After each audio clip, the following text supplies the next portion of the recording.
Bulletin च तुहाडा स्वागत है। आओ नज़र मारदे हां अज दीयां खास खबरां ते। हुण खबरां विस्तार। पंजाब दीयां विधान सभा चोणां नूं लै के जिथे कांग्रेस, अकाली दल अते आम आदमी पार्टी पूरी तरह सरगर्म दिखाई दे रही है, उत्थे ही हुण पंजाब दे बीजेपी आगू भी खुल के चोण मैदान विच उतरन लगे ने। इस दे चलदे रूपनगर दे विच भाजपा दे जिला प्रधान जतिंदर सिंह दे वल्लों अपने साथियां दे नाल मीडिया अगे रूबरू हुंदे होए कांग्रेस सरकार नूं घेरदे होए नाजायज़ माइनिंग दे दोष लगांदे होए नज़र आ रहे हैं। ਸਾਡੇ ਪਰਿਵਾਰ ਦੇ ਵਿੱਚ ਰੋਪੜ ਸ਼ਹਿਰ ਦੇ ਵਿੱਚ ਜਿਹੜੇ ਕੁਝ ਪਰਿਵਾਰਕ ਮੈਂਬਰ ਜੁਆਇਨ ਕੀਤੇ ਆ। ਆਪ ਜੀ ਕੋ ਸ਼ਾਇਦ ਉਹਨਾਂ ਦੀਆਂ ਇਨਫੋਰਮੇਸ਼ਨ ਜਾਂ ਫੋਟੋਗ੍ਰਾਫਸ ਆ ਵੀ ਗਈਆਂ ਹੋਣ, ਕਿਉਂਕਿ 2-4 ਦਿਨ ਪਹਿਲਾਂ ਜਿਹੜਾ ਹੈਗਾ ਆ ਫਿਰੋਜ਼ਪੁਰ ਸਾਨੂੰ ਸ਼ਿਖਾਵਤ ਜੀ ਨੇ ਸੱਦਿਆ ਸੀਗਾ। ਇਹਨਾਂ ਦਾ ਜਿਹੜਾ ਸਾਡੇ ਪਰਿਵਾਰਕ ਮੈਂਬਰ ਹੈ, ਇਹਨਾਂ ਨੂੰ ਮਾਣ ਦੇਣ ਲਈ ਉਹਨਾਂ ਨੇ ਆਪ ਕਿਹਾ ਵੀ ਤੁਸੀਂ ਫਿਰੋਜ਼ਪੁਰ ਆਓ, ਮੈਂ ਆਪ ਚਾਹੂੰਗਾ ਵੀ ਮੈਂ ਇਹਨਾਂ ਨੂੰ ਜੁਆਇਨ ਕਰਾਵਾਂ। ਸੋ ਉਹਨਾਂ ਨੇ ਸਾਡੇ ਪਰਿਵਾਰਕ ਮੈਂਬਰਾਂ ਨੂੰ ਜੁਆਇਨ ਕਰਾਇਆ, ਜਿਹਦੇ ਨਾਲ ਕਿ ਨਾ ਕੇਵਲ ਪੰਜਾਬ ਲੈਵਲ ਦੇ ਉੱਤੇ ਸਾਡੀ ਪਾਰਟੀ ਸਟਰੋਂਗ ਹੋਈ ਹੈ, ਬਟ ਲੋਕਲ ਰੋਪੜ ਲੈਵਲ ਦੇ ਉੱਤੇ ਜਿਹੜਾ ਹੈਗਾ ਸਾਨੂੰ ਬਹੁਤ ਵੱਡਾ ਜਿਹੜੀ ਸਟਰੈਂਥ ਮਿਲੀ ਹੈਗੀ ਹੈ ਜੀ। ਸੋ ਮੈਂ ਤੁਹਾਡਾ ਇੰਟਰੋਡਕਸ਼ਨ ਕਰਾਉਣਾ ਚਾਹੂੰਗਾ ਨਾਜਰ ਭਾਜੀ ਸ਼ਾਹਪੁਰ ਬੇਲਾ ਤੋਂ। ਇਹਨਾਂ ਨੇ ਬੀਜੇਪੀ ਜੁਆਇਨ ਕੀਤੀ ਹੈ ਜੀ। ਔਰ ਇੱਧਰ ਸਰਦਾਰ ਜੋਰਾਵਰ ਸਿੰਘ ਭਾਓਵਾਲ, ਇਹਨਾਂ ਨੇ ਜਿਹੜੀ ਹੈਗੀ ਹੈ ਬੀਜੇਪੀ ਜੁਆਇਨ ਕੀਤੀ ਸਾਡੇ ਪੰਜਾਬ ਦੇ ਪ੍ਰਧਾਨ ਦੀ ਲੀਡਰਸ਼ਿਪ ਦੇ ਤਹਿਤ, ਔਰ ਜਿਹੜਾ ਹੈਗਾ ਸਾਡੇ ਸਟੇਟ ਮਿਨਿਸਟਰ ਸ਼ਿਖਾਵਤ ਸਰ ਦੀ ਲੀਡਰਸ਼ਿਪ ਦੇ ਅੰਡਰ। ਸਾਡੀ ਭੈਣ ਮੋਨਿਕਾ ਸ਼ਰਮਾ ਜੀ ਆ, ਇਹ ਰੋਪੜ ਤੋਂ ਨੇ, ਸੋਸ਼ਲ ਐਕਟਿਵਿਸਟ ਵੀ ਨੇ, ਔਰ ਇਹਨਾਂ ਨੇ ਜਿਹੜਾ ਜੁਆਇਨ ਕੀਤੀ ਹੈ ਜੀ। ਇੱਕ ਡਾਕਟਰ ਧਨੀਰਾਮ, ਕਿਉਂਕਿ ਉਹਨਾਂ ਦੀ ਅੱਜ ਕੋਈ ਪਰਸਨਲ ਕਮਿਟਮੈਂਟ ਸੀ, ਉਹ ਆ ਨਹੀਂ ਪਾਏ। ਡਾਕਟਰ ਧਨੀਰਾਮ ਜੀ ਨੇ ਜੀ, ਜਿਨ੍ਹਾਂ ਨੇ ਮੈਂਬਰ ਪਾਰਲੀਮੈਂਟ ਦੀ ਇਲੈਕਸ਼ਨ ਵੀ ਲੜੀ ਸੀ, ਉਹਨਾਂ ਨੇ ਵੀ ਜਿਹੜੀ ਹੈਗੀ ਹੈ ਬੀਜੇਪੀ ਪਾਰਟੀ ਜੁਆਇਨ ਕੀਤੀ ਹੈ ਜੀ। ਸੋ ਮੈਂ ਰਿਕੁਐਸਟ ਕਰਾਂਗਾ ਸਾਡੇ ਡਿਸਟ੍ਰਿਕਟ ਪ੍ਰੈਜ਼ੀਡੈਂਟ ਪਾਲ ਸਾਹਿਬ ਨੂੰ ਵੀ ਤੁਹਾਡੇ ਨਾਲ ਰੂਬਰੂ ਹੋ ਕੇ ਜਿਹੜੇ ਇਸ ਪ੍ਰੈਸ ਕਾਨਫਰੰਸ ਨੂੰ ਅੱਗੇ ਪ੍ਰੋਸੀਡ ਵਿੱਚ ਆਏ ਮੇਰੇ ਸਾਥੀ ਮੰਡਲ ਅਧਿਕਸ਼, ਬਾਕੀ ਸਾਰੇ ਸਾਥੀ, ਇਹਨਾਂ ਦੀ ਟੀਮ ਔਰ ਪ੍ਰੈਸ ਮੈਂਬਰ ਸਾਹਿਬਾਨ, ਤੁਹਾਡਾ ਬਹੁਤ ਧੰਨਵਾਦ ਕਰਦਾ ਕਿ ਤੁਸੀਂ ਆਪਣੇ ਰੁਝੇਵਿਆਂ 'ਚੋਂ ਇਹ ਕੀਮਤੀ ਸਮਾਂ ਕੱਢਿਆ। ਅੱਜ ਦੀ ਪ੍ਰੈਸ ਕਾਨਫਰੰਸ, ਜਿੱਦਾਂ ਅਜੇ ਵੀਰ ਲਾਲਪੁਰਾ ਸਾਹਿਬ ਨੇ ਦੱਸਿਆ ਹੈ ਕਿ ਸਾਡੇ ਪਰਿਵਾਰ ਦੇ ਵਿੱਚ ਵਾਧਾ ਹੋਇਆ ਹੈ। ਕੱਲਾ ਰੋਪੜ ਨਹੀਂ, ਪੂਰੇ ਪੰਜਾਬ ਦੇ ਵਿੱਚ ਭਾਰਤੀ ਜਨਤਾ ਪਾਰਟੀ ਦੀ ਰੀਤੀ ਨੀਤੀ ਔਰ ਪ੍ਰਧਾਨ ਮੰਤਰੀ ਜੀ ਦੀ ਵਿਸ਼ਵਾਸ ਜਤਾਉਂਦੇ ਹੋਏ, ਉਹਨਾਂ ਦੀ ਕਾਬਲੀਅਤ 'ਤੇ ਵਿਸ਼ਵਾਸ ਜਤਾਉਂਦੇ ਹੋਏ ਬਹੁਤ ਸਾਰੇ ਲੋਕ ਜਿਹੜੇ ਭਾਰਤੀ ਜਨਤਾ ਪਾਰਟੀ ਨੂੰ ਜੁਆਇਨ ਕਰ ਰਹੇ ਨੇ। ਇਸੇ ਤਹਿਤ ਸਾਡੇ ਨਾਜਰ ਸਿੰਘ ਜੀ ਜਿਹੜੇ ਅਕਾਲੀ ਦਲ ਦੇ ਵਾਈਸ ਪ੍ਰੈਜ਼ੀਡੈਂਟ ਸੀ, ਉਹਨਾਂ ਨੇ ਜਿੰਦਰ ਸ਼ਿਖਾਵਤ ਜੀ ਦੀ ਔਰ ਪ੍ਰਧਾਨ ਅਸ਼ਵਨੀ ਸ਼ਰਮਾ ਜੀ ਦੀ ਹਾਜ਼ਰੀ ਵਿੱਚ ਭਾਰਤੀ ਜਨਤਾ ਪਾਰਟੀ ਨੂੰ ਜਿਹੜਾ ਉਹ ਆਪਣੇ ਆਪ ਨੂੰ ਸਮਰਪਿਤ ਕੀਤਾ, ਜੁਆਇਨ ਕੀਤਾ। ਸਾਡੇ ਭਾਓਵਾਲ ਸਾਹਿਬ, ਜੋਰਾਵਰ ਸਿੰਘ ਭਾਓਵਾਲ ਸਾਹਿਬ ਜਿਹੜੇ ਜ਼ਿਲ੍ਹਾ ਪ੍ਰਧਾਨ ਸੀ ਬੈਂਸ ਸਾਹਿਬ ਦੇ ਨਾਲ, ਉਹਨਾਂ ਨੇ ਵੀ ਭਾਰਤੀ ਜਨਤਾ ਪਾਰਟੀ 'ਚ ਵਿਸ਼ਵਾਸ ਜਤਾਉਂਦੇ ਹੋਏ ਭਾਰਤੀ ਜਨਤਾ ਪਾਰਟੀ ਨੂੰ, ਇਸੇ ਤਰ੍ਹਾਂ ਮੋਨਿਕਾ ਭੈਣ ਜੀ। ਅੱਜ ਦੀ ਜਿਹੜੀ ਪ੍ਰੈਸ ਕਾਨਫਰੰਸ ਆ, ਇੱਕ ਤਾਂ ਸਾਡੇ सरकारी विभाग ਅਤੇ ਠੇਕੇਦਾਰ ਅਕਸਰ ਹੀ ਆਪਣੇ ਮਾੜੇ ਕੰਮਾਂ ਲਈ ਸੁਰਖੀਆਂ ਵਿੱਚ ਰਹਿੰਦੇ ਨੇ। ਤਾਜ਼ਾ ਮਾਮਲਾ ਰੂਪਨਗਰ ਤੋਂ, ਜਿੱਥੇ ਰੂਪਨਗਰ ਤੋਂ ਬੇਲਾ ਬਹਿਰਾਮਪੁਰ ਨੂੰ ਬਣਾਈ ਜਾ ਰਹੀ ਸੜਕ ਦੇ ਉੱਤੇ ਵਰਦੇ ਮੀਂਹ ਦੇ ਵਿੱਚ ਹੀ ਠੇਕੇਦਾਰ PWD ਅਧਿਕਾਰੀਆਂ ਦੀ ਹਾਜ਼ਰੀ ਵਿੱਚ ਪ੍ਰੀਮਿਕ ਪਾ ਕੇ ਸੜਕ ਬਣਾਉਂਦਾ ਰਿਹਾ। ਠੇਕੇਦਾਰ ਅਤੇ ਸਰਕਾਰੀ ਵਿਭਾਗ ਦੇ ਇਸ ਕਾਰਨਾਮੇ ਨੂੰ ਦੇਖ ਕੇ ਲੋਕਾਂ ਦੇ ਵੀ ਹੋਸ਼ ਉੱਡ ਗਏ ਨੇ, ਜਿਸ ਤੋਂ ਬਾਅਦ ਲੋਕਾਂ ਨੇ ਇਸ ਦੀ ਜਾਣਕਾਰੀ ਮੀਡੀਆ ਨੂੰ ਦਿੱਤੀ ਤੇ ਜਦੋਂ ਮੌਕੇ ਤੇ ਮੀਡੀਆ ਪਹੁੰਚੀ ਤਾਂ ਵਰਦੇ ਮੀਂਹ ਦੇ ਵਿੱਚ ਠੇਕੇਦਾਰ ਸੜਕ ਦੇ ਉੱਤੇ ਲੁੱਕ ਬਜਰੀ ਪਵਾ ਰਿਹਾ ਸੀ। ਹੁਣ ਇੱਥੇ ਸਵਾਲ ਇਹ ਉੱਠਦਾ ਹੈ ਕਿ ਆਖਰ ਮੀਂਹ ਦੇ ਵਿੱਚ ਲੁੱਕ ਬਜਰੀ ਦੇ ਨਾਲ ਬਣਾਈ ਜਾ ਰਹੀ ਸੜਕ ਕਿੰਨੇ ਦਿਨ ਚੱਲੇਗੀ। ਮੌਕੇ ਤੇ ਮੀਡੀਆ ਦੇ ਵੱਲੋਂ ਠੇਕੇਦਾਰ ਅਤੇ ਲੋਕ ਨਿਰਮਾਣ ਵਿਭਾਗ ਦੇ ਅਧਿਕਾਰੀਆਂ ਨਾਲ ਗੱਲ ਕਰਨੀ ਚਾਹੀ, ਪਰੰਤੂ ਮੌਕੇ ਤੇ ਦੋਵੇਂ ਹੀ ਖਿਸਕ ਗਏ। ਠੇਕੇਦਾਰ ਅਤੇ ਵਿਭਾਗ ਦੇ ਕਾਰਗੁਜ਼ਾਰੀ ਨੂੰ ਲੈ ਕੇ ਵਕੀਲ ਕੈਸਰ ਸਿੰਘ ਦੇ ਵੱਲੋਂ ਵੀ ਵੱਡੇ ਸਵਾਲ ਕੀਤੇ ਗਏ। ਸਰ, ਕਿਵੇਂ ਦੇਖਦੇ ਹੋ ਬਾਰਿਸ਼ ਦੇ ਵਿੱਚ ਸੜਕ ਬਣਾਈ ਜਾ ਰਹੀ ਹੈ, ਤੁਸੀਂ ਅਕਸਰ ਉਸ ਸੜਕ ਤੇ ਲੰਘਦੇ ਹੋ, ਕਿੰਨੇ ਸਾਲਾਂ ਬਾਅਦ ਬਣਨ ਲੱਗੀ ਆ, ਤੇ ਮੀਂਹ ਦੇ ਵਿੱਚ ਲੁੱਕ ਪਾਈ ਜਾ ਰਹੀ ਹੈ, ਕਿਵੇਂ ਦੇਖਦੇ ਹੋ ਇਸ ਕਾਰਨਾਮੇ ਨੂੰ? ਦੇਖੋ, ਗੱਲ ਇਹ ਹੈ ਵੀ ਇਹ ਸੜਕ 10-11 ਸਾਲ ਬਾਅਦ ਬਣਨ ਲੱਗੀ ਹੈ, ਜਿਹੜੀ ਕਿ ਅਸੀਂ ਪ੍ਰਮਾਤਮਾ ਨੂੰ ਅਰਦਾਸਾਂ ਕਰਕੇ ਮਸਾਂ ਸ਼ੁਰੂ ਕਰਵਾਈ ਹੈਗੀ ਹੈ।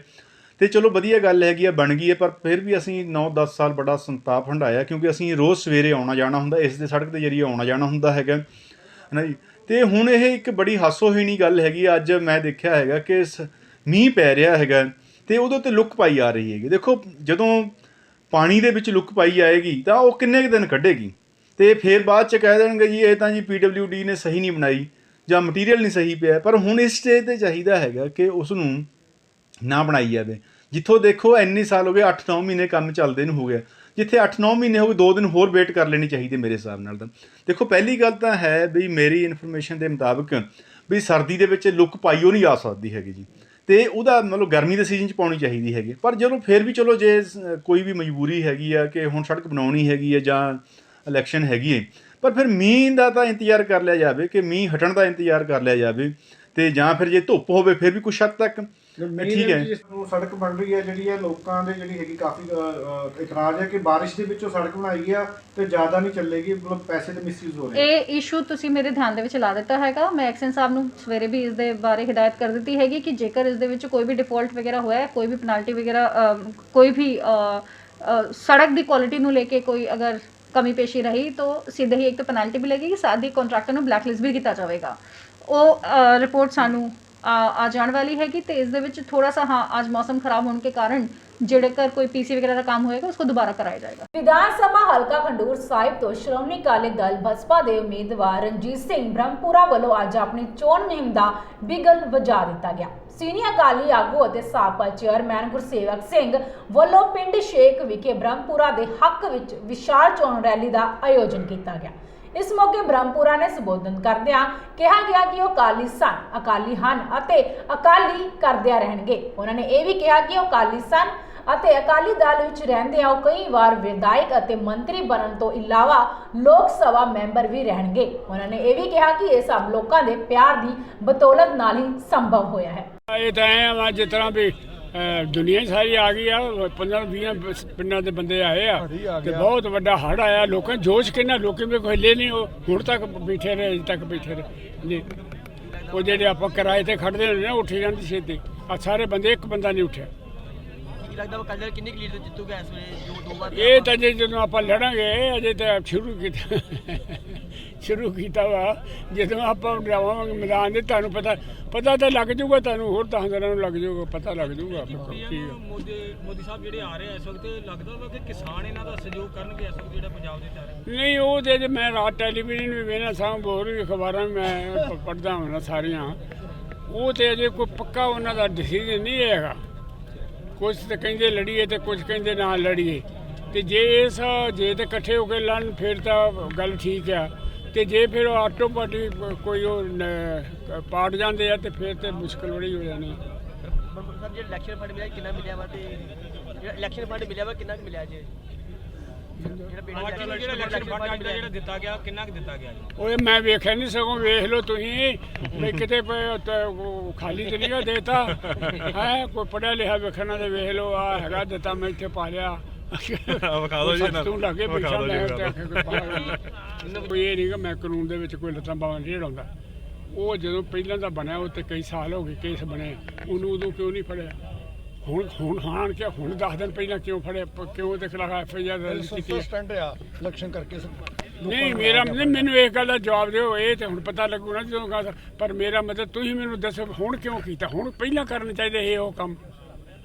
4 ਸਾਲ 10 ਮਹੀਨੇ ਨੰਬਰ ਸਾਹਿਬ, ਇੱਕ ਨਾ ਅਕਾਲੀ ਦਲ ਲੀਡਰ ਦੀ ਵੀਡੀਓ ਆਡੀਓ ਬੜੀ ਵਾਇਰਲ ਹੋ ਰਹੀ ਸੋਸ਼ਲ ਮੀਡੀਆ ਤੇ, ਉਹਦੇ ਬਾਰੇ ਉਹ ਗੱਲਾਂ ਫਿਰ ਉਹਨੇ ਤੇ ਪੁਲਿਸ ਵਾਲੇ ਨੂੰ ਕਿਹਾ ਵੀ ਉਹ ਵੀ ਆਪਣਾ ਬੰਦਾ ਵਾ, ਕੱਪੜੇ ਚੰਗੇ ਪਾ ਕੇ ਆਏ, ਉਹ ਕਹੀ ਫਲਾ ਕੀ ਕੋਈ ਕੁਝ ਕਹਿ ਰਿਹਾ ਵਾ ਕਿ ਤੁਹਾਡੇ ਵੱਲੋਂ ਉਹਨੂੰ ਕੌਮੀ ਜਨਰਲ ਸਕੱਤਰ ਬਣਵਾਇਆ ਗਿਆ, ਬਾਦਲ ਸਾਹਿਬ ਨੂੰ ਵਿਖਾਵੇ ਉਹਨੂੰ ਆ ਲਿਆ, ਵਿਖਾ ਚਿੱਠੀ, ਕੁਛ ਚਿੱਠੀ ਆਈ ਆ, ਵਿਖਾਵੇ ਕਿਹੜੀ ਕਾਹਦੀ ਵੀਡੀਓ ਲਿਆ, ਵਿਖਾਵੇ। ਉਹ ਮੈਂ ਬਾਪ ਉਹ ਗੱਲ ਸੁਣ, ਮੈਂ ਇਹ ਕਹਾਂ ਮੈਂ ਉਹਨੂੰ ਜਾਣਦਾ ਨਹੀਂ, ਮੈਂ ਉਹਨੂੰ ਜਾਣਦਾ, ਪਰ ਸਾਡੇ ਪਾਰਟੀ ਦਾ ਕੋਈ ਅਹੁਦੇਦਾਰ ਨਹੀਂ ਹੋਏਗਾ। ਮੈਂ ਤੈਨੂੰ ਹੁਣ ਵੀ ਕਹਿਣਾ ਮੰਨਦਾ, ਮੈਨੂੰ ਕੀ ਜੇ ਹੋਵੇ ਤਾਂ ਮੈਂ ਕਹਿ ਜਾ, ਪਰ ਮੈਂ ਤੇ ਵੀ ਕਹਿਤਾ ਵੀ ਜੇ ਹੈਗਾ ਵੀ ਤਾਂ ਮੈਨੂੰ ਕੱਢਿਆ ਪਾਰਟੀ ਦੇ ਵਿੱਚੋਂ, ਕੰਮ ਨਹੀਂ ਪੁੱਟ ਗਿਆ। ਦੇਸ਼ ਭਰ ਵਿੱਚ ਵੱਧ ਰਹੀ ਕੋਰੋਨਾ ਦੀ ਤੀਜੀ ਲਹਿਰ ਓਮਿਕਰੋਨ ਨੂੰ ਲੈ ਕੇ ਪੰਜਾਬ ਸਰਕਾਰ ਵੱਲੋਂ ਸੂਬੇ ਵਿੱਚ ਲਗਾਏ ਲੋਕਡਾਊਨ ਦੀਆਂ ਹਦਾਇਤਾਂ ਨੂੰ ਰੂਪਨਗਰ ਪ੍ਰਸ਼ਾਸਨ ਵੱਲੋਂ ਅੱਜ ਤੋਂ ਹੀ ਲਾਗੂ ਕਰ ਦਿੱਤਾ ਗਿਆ, ਜਿਸ ਦੇ ਤਹਿਤ ਡਿਪਟੀ ਕਮਿਸ਼ਨਰ ਰੂਪਨਗਰ ਦੇ ਵੱਲੋਂ ਜ਼ਿਲ੍ਹੇ ਦੇ ਸਾਰੇ ਸਕੂਲਾਂ, ਕਾਲਜਾਂ, ਕੋਚਿੰਗ ਸੈਂਟਰਾਂ ਆਦਿ ਨੂੰ ਬੰਦ ਕਰਨ ਦੇ ਆਦੇਸ਼ ਜਾਰੀ ਕਰ ਦਿੱਤੇ ਗਏ ਨੇ। ਇਸ ਤੋਂ ਇਲਾਵਾ ਰਾਤ ਨੂੰ 10 ਵਜੇ ਤੋਂ ਲੈ ਕੇ ਸਵੇਰ ਦੇ 5 ਵਜੇ ਤੱਕ ਨਾਈਟ ਕਰਫਿਊ ਲੱਗਾ ਰਹੇਗਾ। ਜ਼ਿਲ੍ਹਾ ਰੂਪਨਗਰ ਦੇ ਵਿੱਚ ਲਾਕਡਾਊਨ ਨੂੰ ਲੈ ਕੇ ਹੋਰ ਕੀ ਕੁਝ ਹਦਾਇਤਾਂ ਜਾਰੀ ਕੀਤੀਆਂ ਗਈਆਂ ਨੇ, ਕਰੋਨਾ ਮਹਾਮਾਰੀ ਦੇ ਨਾਲ ਨਜਿੱਠਣ ਦੇ ਲਈ ਸਿਹਤ ਵਿਭਾਗ ਦੀਆਂ ਵੀ ਕੁਝ ਤਿਆਰੀਆਂ ਨੇ ਅਤੇ ਅੱਜ ਤੱਕ ਜ਼ਿਲ੍ਹੇ ਦੇ ਵਿੱਚ ਕਰੋਨਾ ਨੂੰ ਲੈ ਕੇ ਅਪਡੇਟ ਕੀ ਹੈ, ਇਸ ਨੂੰ ਲੈ ਕੇ ਡਿਪਟੀ ਕਮਿਸ਼ਨਰ ਰੂਪਨਗਰ ਦੇ ਵੱਲੋਂ ਵਿਸਥਾਰ ਨਾਲ ਜਾਣਕਾਰੀ ਦਿੱਤੀ ਗਈ। ਮੈਮ, ਕਰੋਨਾ ਨੂੰ ਲੈ ਕੇ ਸਰਕਾਰ ਵੱਲੋਂ ਗਾਈਡਲਾਈਨਾਂ ਹੈਗੀਆਂ ਤੇ ਰੋਪੜ ਡਿਸਟ੍ਰਿਕਟ ਦੇ ਵਿੱਚ ਕਦੋਂ ਤੋਂ ਲਾਗੂ ਹੈ ਤੇ ਕੀ ਜਿਹੜੀਆਂ ਗਾਈਡਲਾਈਨਾਂ ਨੇ? ਰੋਪੜ ਜ਼ਿਲ੍ਹੇ ਦੇ ਵਿੱਚ ਜਿਹੜੀ ਕਰੋਨਾ ਨੂੰ ਲੈ ਕੇ ਰੈਸਟ੍ਰਿਕਸ਼ਨ ਲਗਾਈ ਗਈ ਹੈਗੀ ਉਹ ਅੱਜ ਤੋਂ ਹੀ ਲਾਗੂ ਹੋ ਚੁੱਕੀ ਹੈਗੀ, ਜਿਸ ਦੇ ਵਿੱਚ ਸਭ ਤੋਂ ਪਹਿਲਾਂ ਜਿਵੇਂ ਸਾਰੇ ਹੀ ਜਿਹੜੇ ਆਪਣੇ ਸਕੂਲੀ ਸੰਸਥਾਨ ਨੇ, ਜਿਹੜੇ ਕੋਚਿੰਗ ਇੰਸਟੀਟਿਊਟਸ ਨੇ, ਉਹਨਾਂ ਨੂੰ ਤਤਕਾਲ ਪ੍ਰਭਾਵ ਤੋਂ ਬੰਦ ਕਰ ਦਿੱਤਾ ਗਿਆ ਹੈਗਾ, ਜਿਸ ਦੇ ਵਿੱਚ ਸਰਕਾਰੀ ਔਰ ਪ੍ਰਾਈਵੇਟ ਦੋਨੋਂ ਸ਼ਾਮਿਲ ਨੇ ਇਹਨਾਂ ਨੂੰ। ਲੇਕਿਨ ਹਾਲਾਂਕਿ ਬੱਚਿਆਂ ਦੀ ਪੜ੍ਹਾਈ ਨਾ ਖਰਾਬ ਹੋਵੇ ਤਾਂ ਆਨਲਾਈਨ ਸੁਵਿਧਾ ਦੇਣ ਵਾਸਤੇ ਐਡਵਾਈਸ ਕੀਤਾ ਗਿਆ ਹੈਗਾ ਕਿ ਬੱਚਿਆਂ ਦੀ ਪੜ੍ਹਾਈ ਨੂੰ ਕੋਈ ਦਿੱਕਤ ਪੇਸ਼ ਨਾ ਆਏ। ਇਸ ਵਾਸਤੇ ਬਹੁਤ ਜ਼ਰੂਰੀ ਹੈ ਕਿ ਇਹ ਆਨਲਾਈਨ ਸੁਵਿਧਾ ਜ਼ਰੂਰ ਬੱਚਿਆਂ ਨੂੰ ਮੁਹੱਈਆ ਕਰਾਈ ਜਾਵੇ। ਇਸ ਤੋਂ ਇਲਾਵਾ ਜਿਹੜੇ ਆਪਣੇ ਸਿਨੇਮਾ ਹਾਲਸ ਹੈਗੇ ਔਰ ਮॉल्स ਹੈ, ਇਹਨਾਂ ਨੂੰ ਸਿਰਫ 50% ਆਪਰੇਸ਼ਨ ਤੇ ਖੋਲ੍ਹਿਆ ਜਾਣਾ ਹੈ, ਜਿਸ ਦੇ ਵਿੱਚ ਇਹ ਜ਼ਰੂਰੀ ਹੈ ਕਿ ਜਿਹੜੇ ਉੱਥੇ ਵਿਅਕਤੀ ਆਣਗੇ ਉਹ ਵੈਕਸੀਨੇਸ਼ਨ ਜ਼ਰੂਰ ਉਹਨਾਂ ਦੀ ਲਾਜ਼ਮੀ ਹੋਵੇ।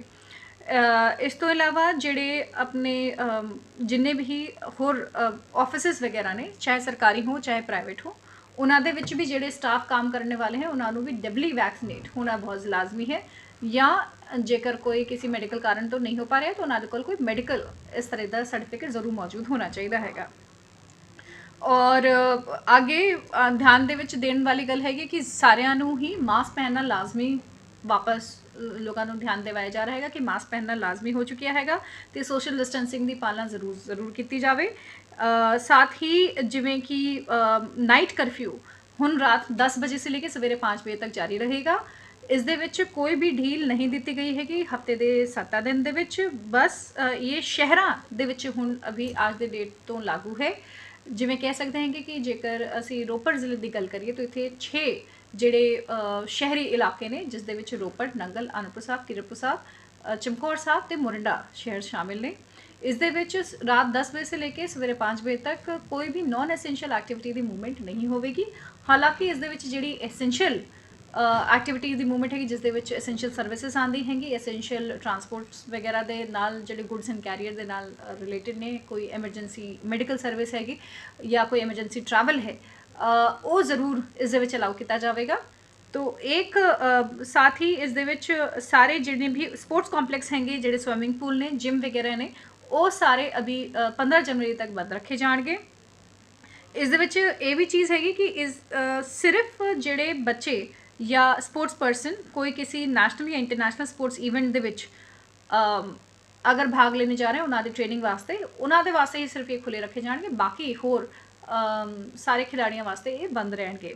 ਅੰਮ੍ਰਿਤਸਰ ਵਿੱਚ 22 ਲੱਖ ਦੀ ਲੁੱਟ ਦੇ ਮਾਮਲੇ ਵਿੱਚ ਪੁਲਿਸ ਨੇ ਵੱਡਾ ਖੁਲਾਸਾ ਕੀਤਾ ਹੈ। ਇਸ ਮਾਮਲੇ ਵਿੱਚ ਪੀੜਤ ਮਹਾਜਨ ਪਰਿਵਾਰ ਦੇ ਡਰਾਈਵਰ ਨੂੰ ਗ੍ਰਿਫਤਾਰ ਕਰਕੇ ਉਸ ਪਾਸੋਂ 10,57,000 ਦੀ ਨਕਦੀ ਬਰਾਮਦ ਕੀਤੀ ਹੈ। ਪੁਲਿਸ ਨੇ ਪੇਸ਼ ਕਾਨਫਰੰਸ ਵਿੱਚ ਦੱਸਿਆ ਕਿ ਮਹਾਜਨ ਪਰਿਵਾਰ ਗੁਰਦਾਸਪੁਰ ਦਾ ਰਹਿਣ ਵਾਲਾ ਹੈ ਤੇ ਉਹ ਗੱਡੀ ਵਿੱਚ ਜਾ ਰਿਹਾ ਸੀ ਤੇ ਰਸਤੇ ਵਿੱਚ ਗਨ ਪੁਆਇੰਟ ਦੇ ਲੁੱਟ-ਪਾਟ ਕੀਤੀ ਗਈ ਸੀ। ਉਸ ਤੋਂ ਬਾਅਦ ਦੋਸ਼ੀ ਫਰਾਰ ਹੋ ਗਿਆ, ਜਿਨ੍ਹਾਂ ਵਿੱਚ ਡਰਾਈਵਰ ਵੀ ਹਾਜ਼ਰ ਸੀ ਤੇ ਉਸੇ ਨੇ ਸਾਥੀ ਸਮੇਤ ਵਾਰਦਾਤ ਨੂੰ ਅੰਜਾਮ ਦਿੱਤਾ, ਜਿਸ ਤੋਂ ਬਾਅਦ ਦੋ ਦੋਸ਼ੀਆਂ ਨੂੰ ਗ੍ਰਿਫਤਾਰ ਕੀਤਾ ਗਿਆ। ਆਪਣੇ ਨਾ ਇੱਕ FIR ਲੌਜ ਹੋਈ ਸੀ ਆਪਣੇ ਮਹਿਤੇ ਥਾਣੇ ਦੇ ਵਿੱਚ 25 ਤਰੀਕ ਨੂੰ ਕਰੀਬ 10:25 ਤੇ ਇੱਕ ਖੋਹ ਹੋਈ ਸੀਗੀ 22 ਲੱਖ ਰੁਪਏ ਦੀ।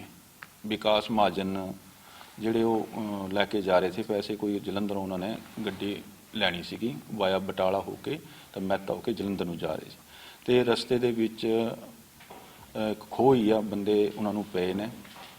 ਜਦੋਂ ਖੋਹ ਹੋਈ ਆ ਉਸ ਤੋਂ ਬਾਅਦ ਅਸੀਂ FIR ਲੌਜ ਕੀਤੀ, FIR ਨੰਬਰ 115, ਜੁਰਮ ਸੀਗਾ 379B 427 323।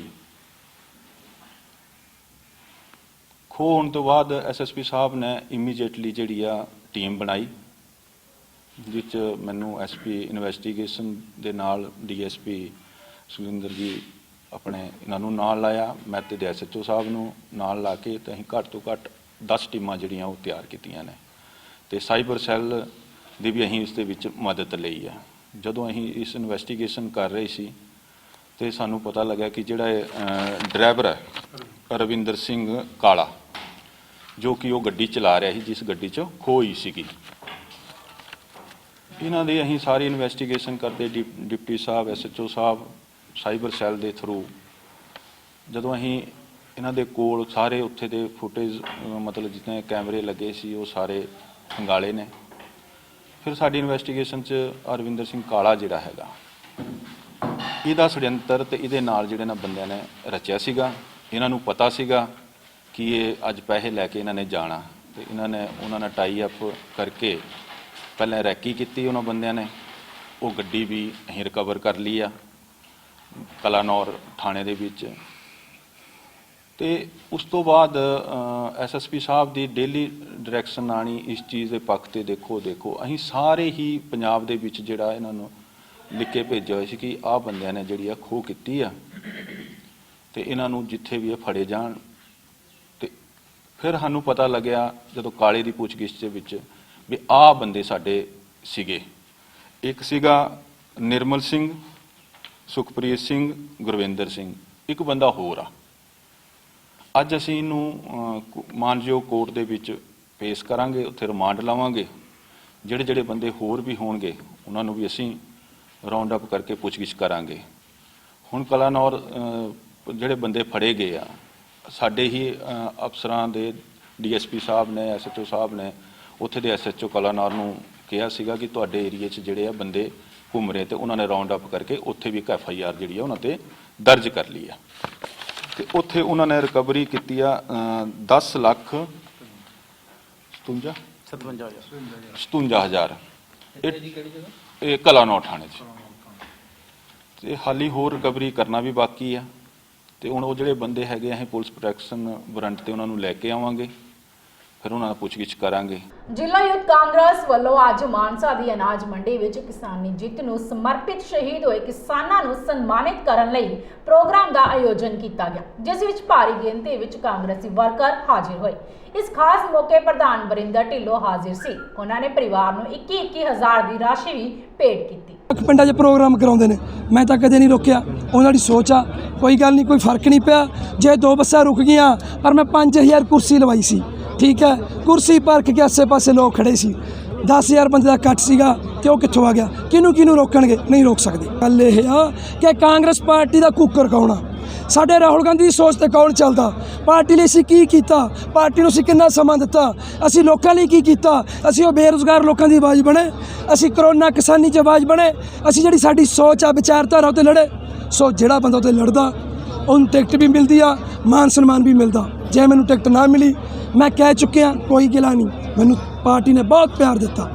ਹਾਂ, ਸਿੱਧੂ ਮੂਸੇਵਾਲੇ ਨਾਲ ਮੇਰਾ ਕੋਈ ਕੰਪਰੋਮਾਈਜ਼ ਨਹੀਂ, ਇਹ ਮੈਂ ਸਪਸ਼ਟ ਕਹਿਣਾ, ਕਿਉਂਕਿ ਮੈਂ ਪਾਰਟੀ ਦਾ ਨਾ ਅੱਜ ਵਿਰੋਧ ਕਰਾਂ ਨਾ ਕਰਾਂ ਕੱਲ੍ਹ, ਨਾ ਮੇਰੀ ਔਕਾਤ ਆ। ਮੈਂ ਸਿੱਧੂ ਮੂਸੇਵਾਲੇ ਦਾ ਵਿਰੋਧ ਆ।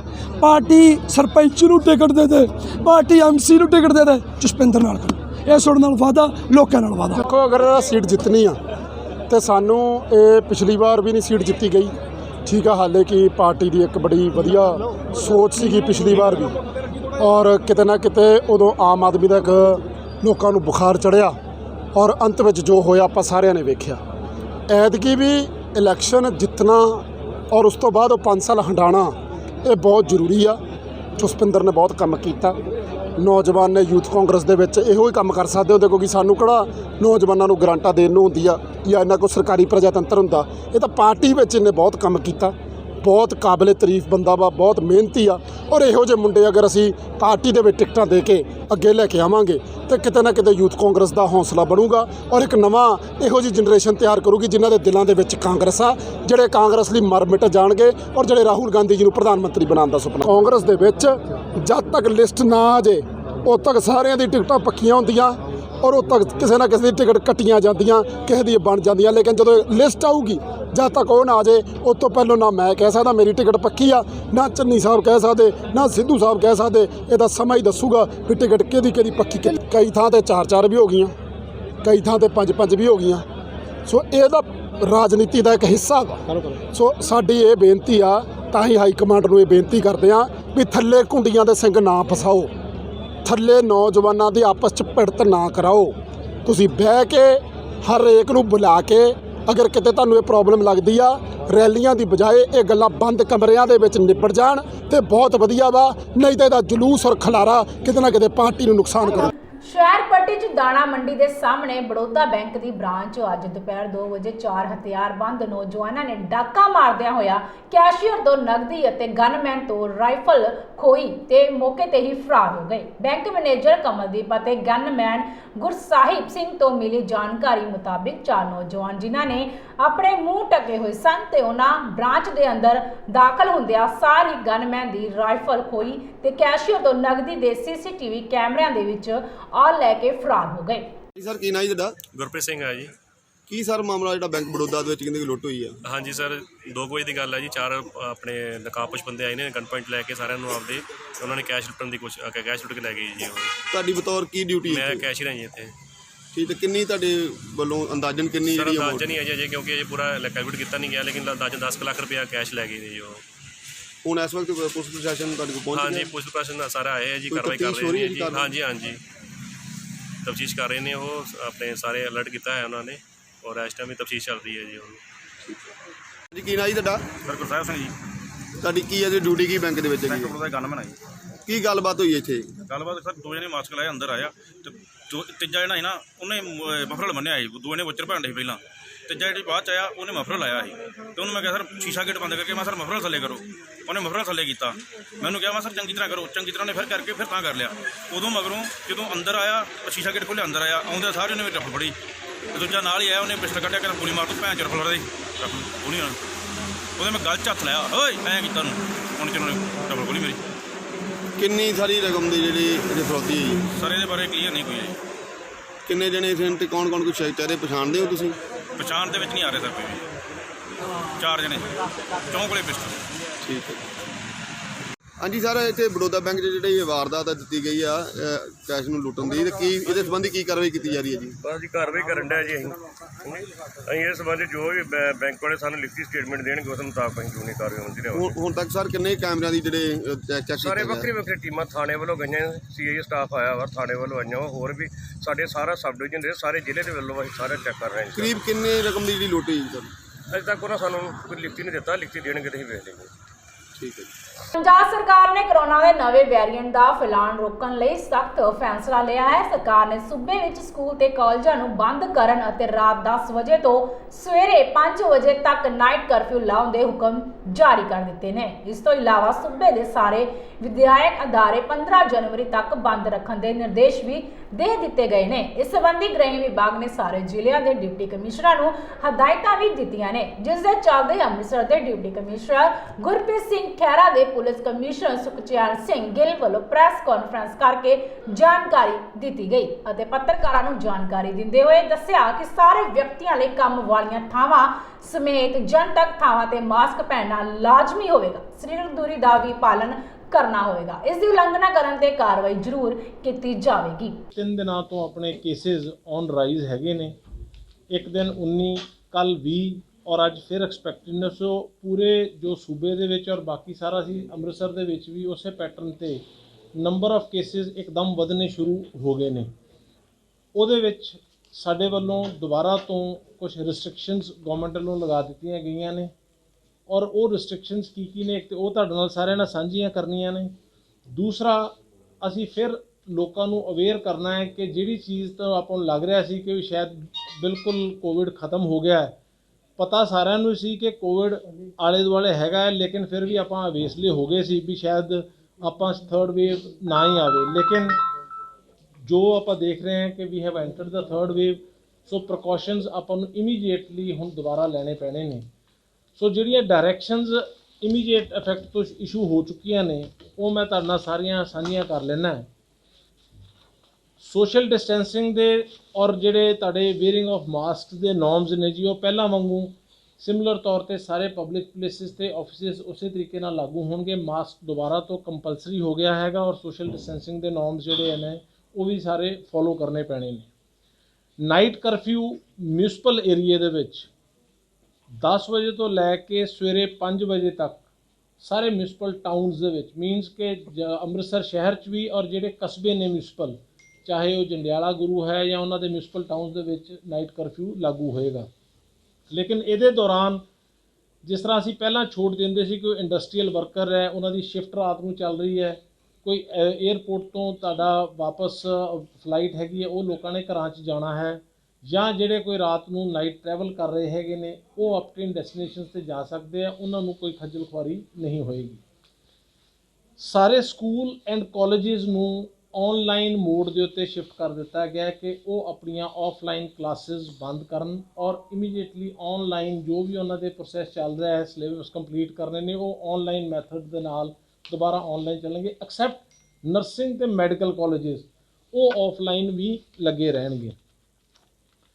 ਸਾਰੇ ਬਾਰ, ਸਿਨੇਮਾ ਹਾਲਸ ਜਿੰਨੇ ਵੀ ਹੈਗੇ ਨੇ ਜੀ, ਸਾਰਿਆਂ ਨੂੰ ਹਦਾਇਤ ਕੀਤੀ ਗਈ ਹੈ ਵੀ ਆਪਣੀ 50% ਕਪੈਸਿਟੀ 'ਤੇ ਵਰਕ ਕਰਨਗੇ। ਜਿਮ, ਸਟੇਡੀਅਮ, ਸਵਿਮਿੰਗ ਪੂਲ ਇਹ ਬੰਦ ਕਰ ਦਿੱਤੇ ਗਏ ਨੇ ਜੀ।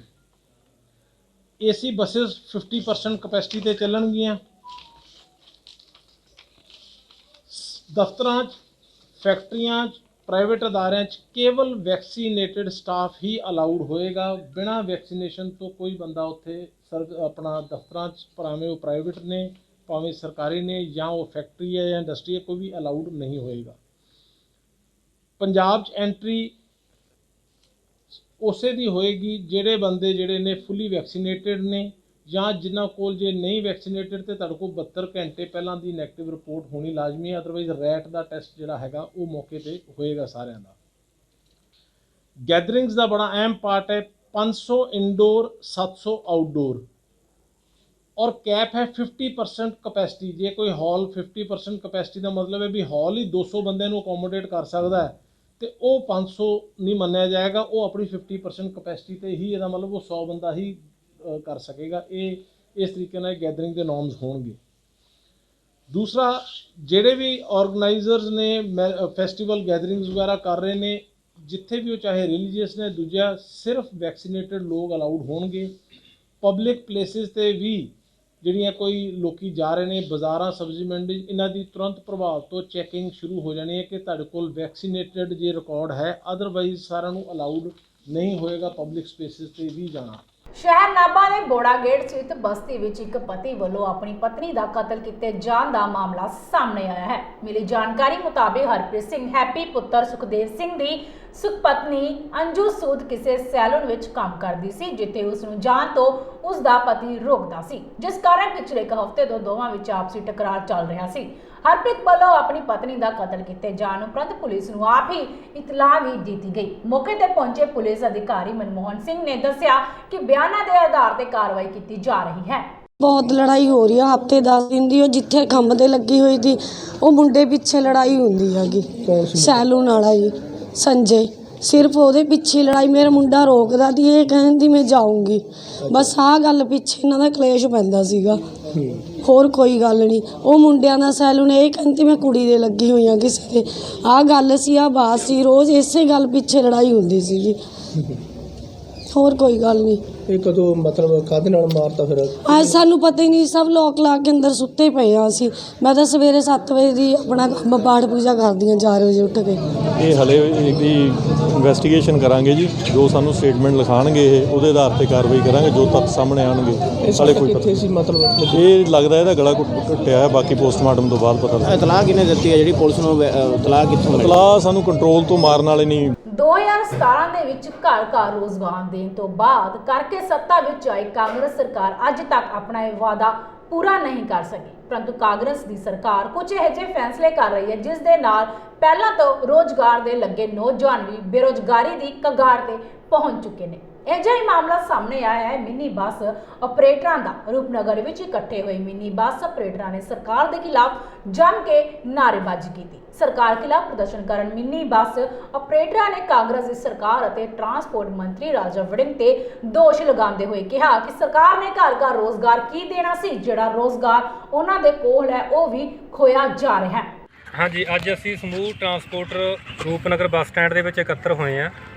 ਸਾਡੀ ਸਮੱਸਿਆ ਇਹ ਆ ਵੀ ਸਰਕਾਰ ਵੱਲੋਂ ਅਸੀਂ ਇੱਕ ਬਹੁਤ ਟਾਈਮ ਤੋਂ ਸਰਕਾਰ ਤੋਂ ਇੱਕ ਮੰਗ ਕਰ ਰਹੇ ਹਾਂ ਵੀ ਸਾਡੇ ਜਿਹੜੇ ਪਰਮਿਟ ਹੈ ਰੀਨਿਊ ਕਰੇ ਜਾਣ, ਤੇ ਸਾਡੀ ਸਮੱਸਿਆ ਸਰਕਾਰ ਨੇ ਹੱਲ ਤਾਂ ਕੀ ਕਰਨੀ ਸੀ, ਪਰ ਕੱਲ ਸਾਨੂੰ ਜਦੋਂ ਕੁਝ ਟਰਾਂਸਪੋਰਟਰਾਂ ਦੇ ਫੋਨ ਆਏ ਤਾਂ ਉਹਨਾਂ ਵੱਲੋਂ ਦੱਸਿਆ ਗਿਆ ਵੀ ਸਾਡੀਆਂ ਬੱਸਾਂ ਜਿਹੜੀਆਂ ਰੋਡਵੇਜ਼ ਡਿਪੂ ਰੋਪੜ ਵੱਲੋਂ ਰੋਕ ਲਈਆਂ ਗਈਆਂ। ਜਦੋਂ ਅਸੀਂ ਕਾਰਨ ਪੁੱਛਿਆ ਵੀ ਕਿਉਂ ਰੋਕੀਆਂ, ਉਹ ਕਹਿੰਦੇ ਵੀ ਤੁਹਾਡਾ ਟਾਈਮ ਟੇਬਲ ਨਵਾਂ ਬਣ ਕੇ ਆ ਗਿਆ ਵੀ ਤੁਹਾਡੀਆਂ ਬੱਸਾਂ ਟਾਈਮ ਦੇ ਵਿੱਚੋਂ ਬਾਹਰ ਕੱਢਤੀਆਂ।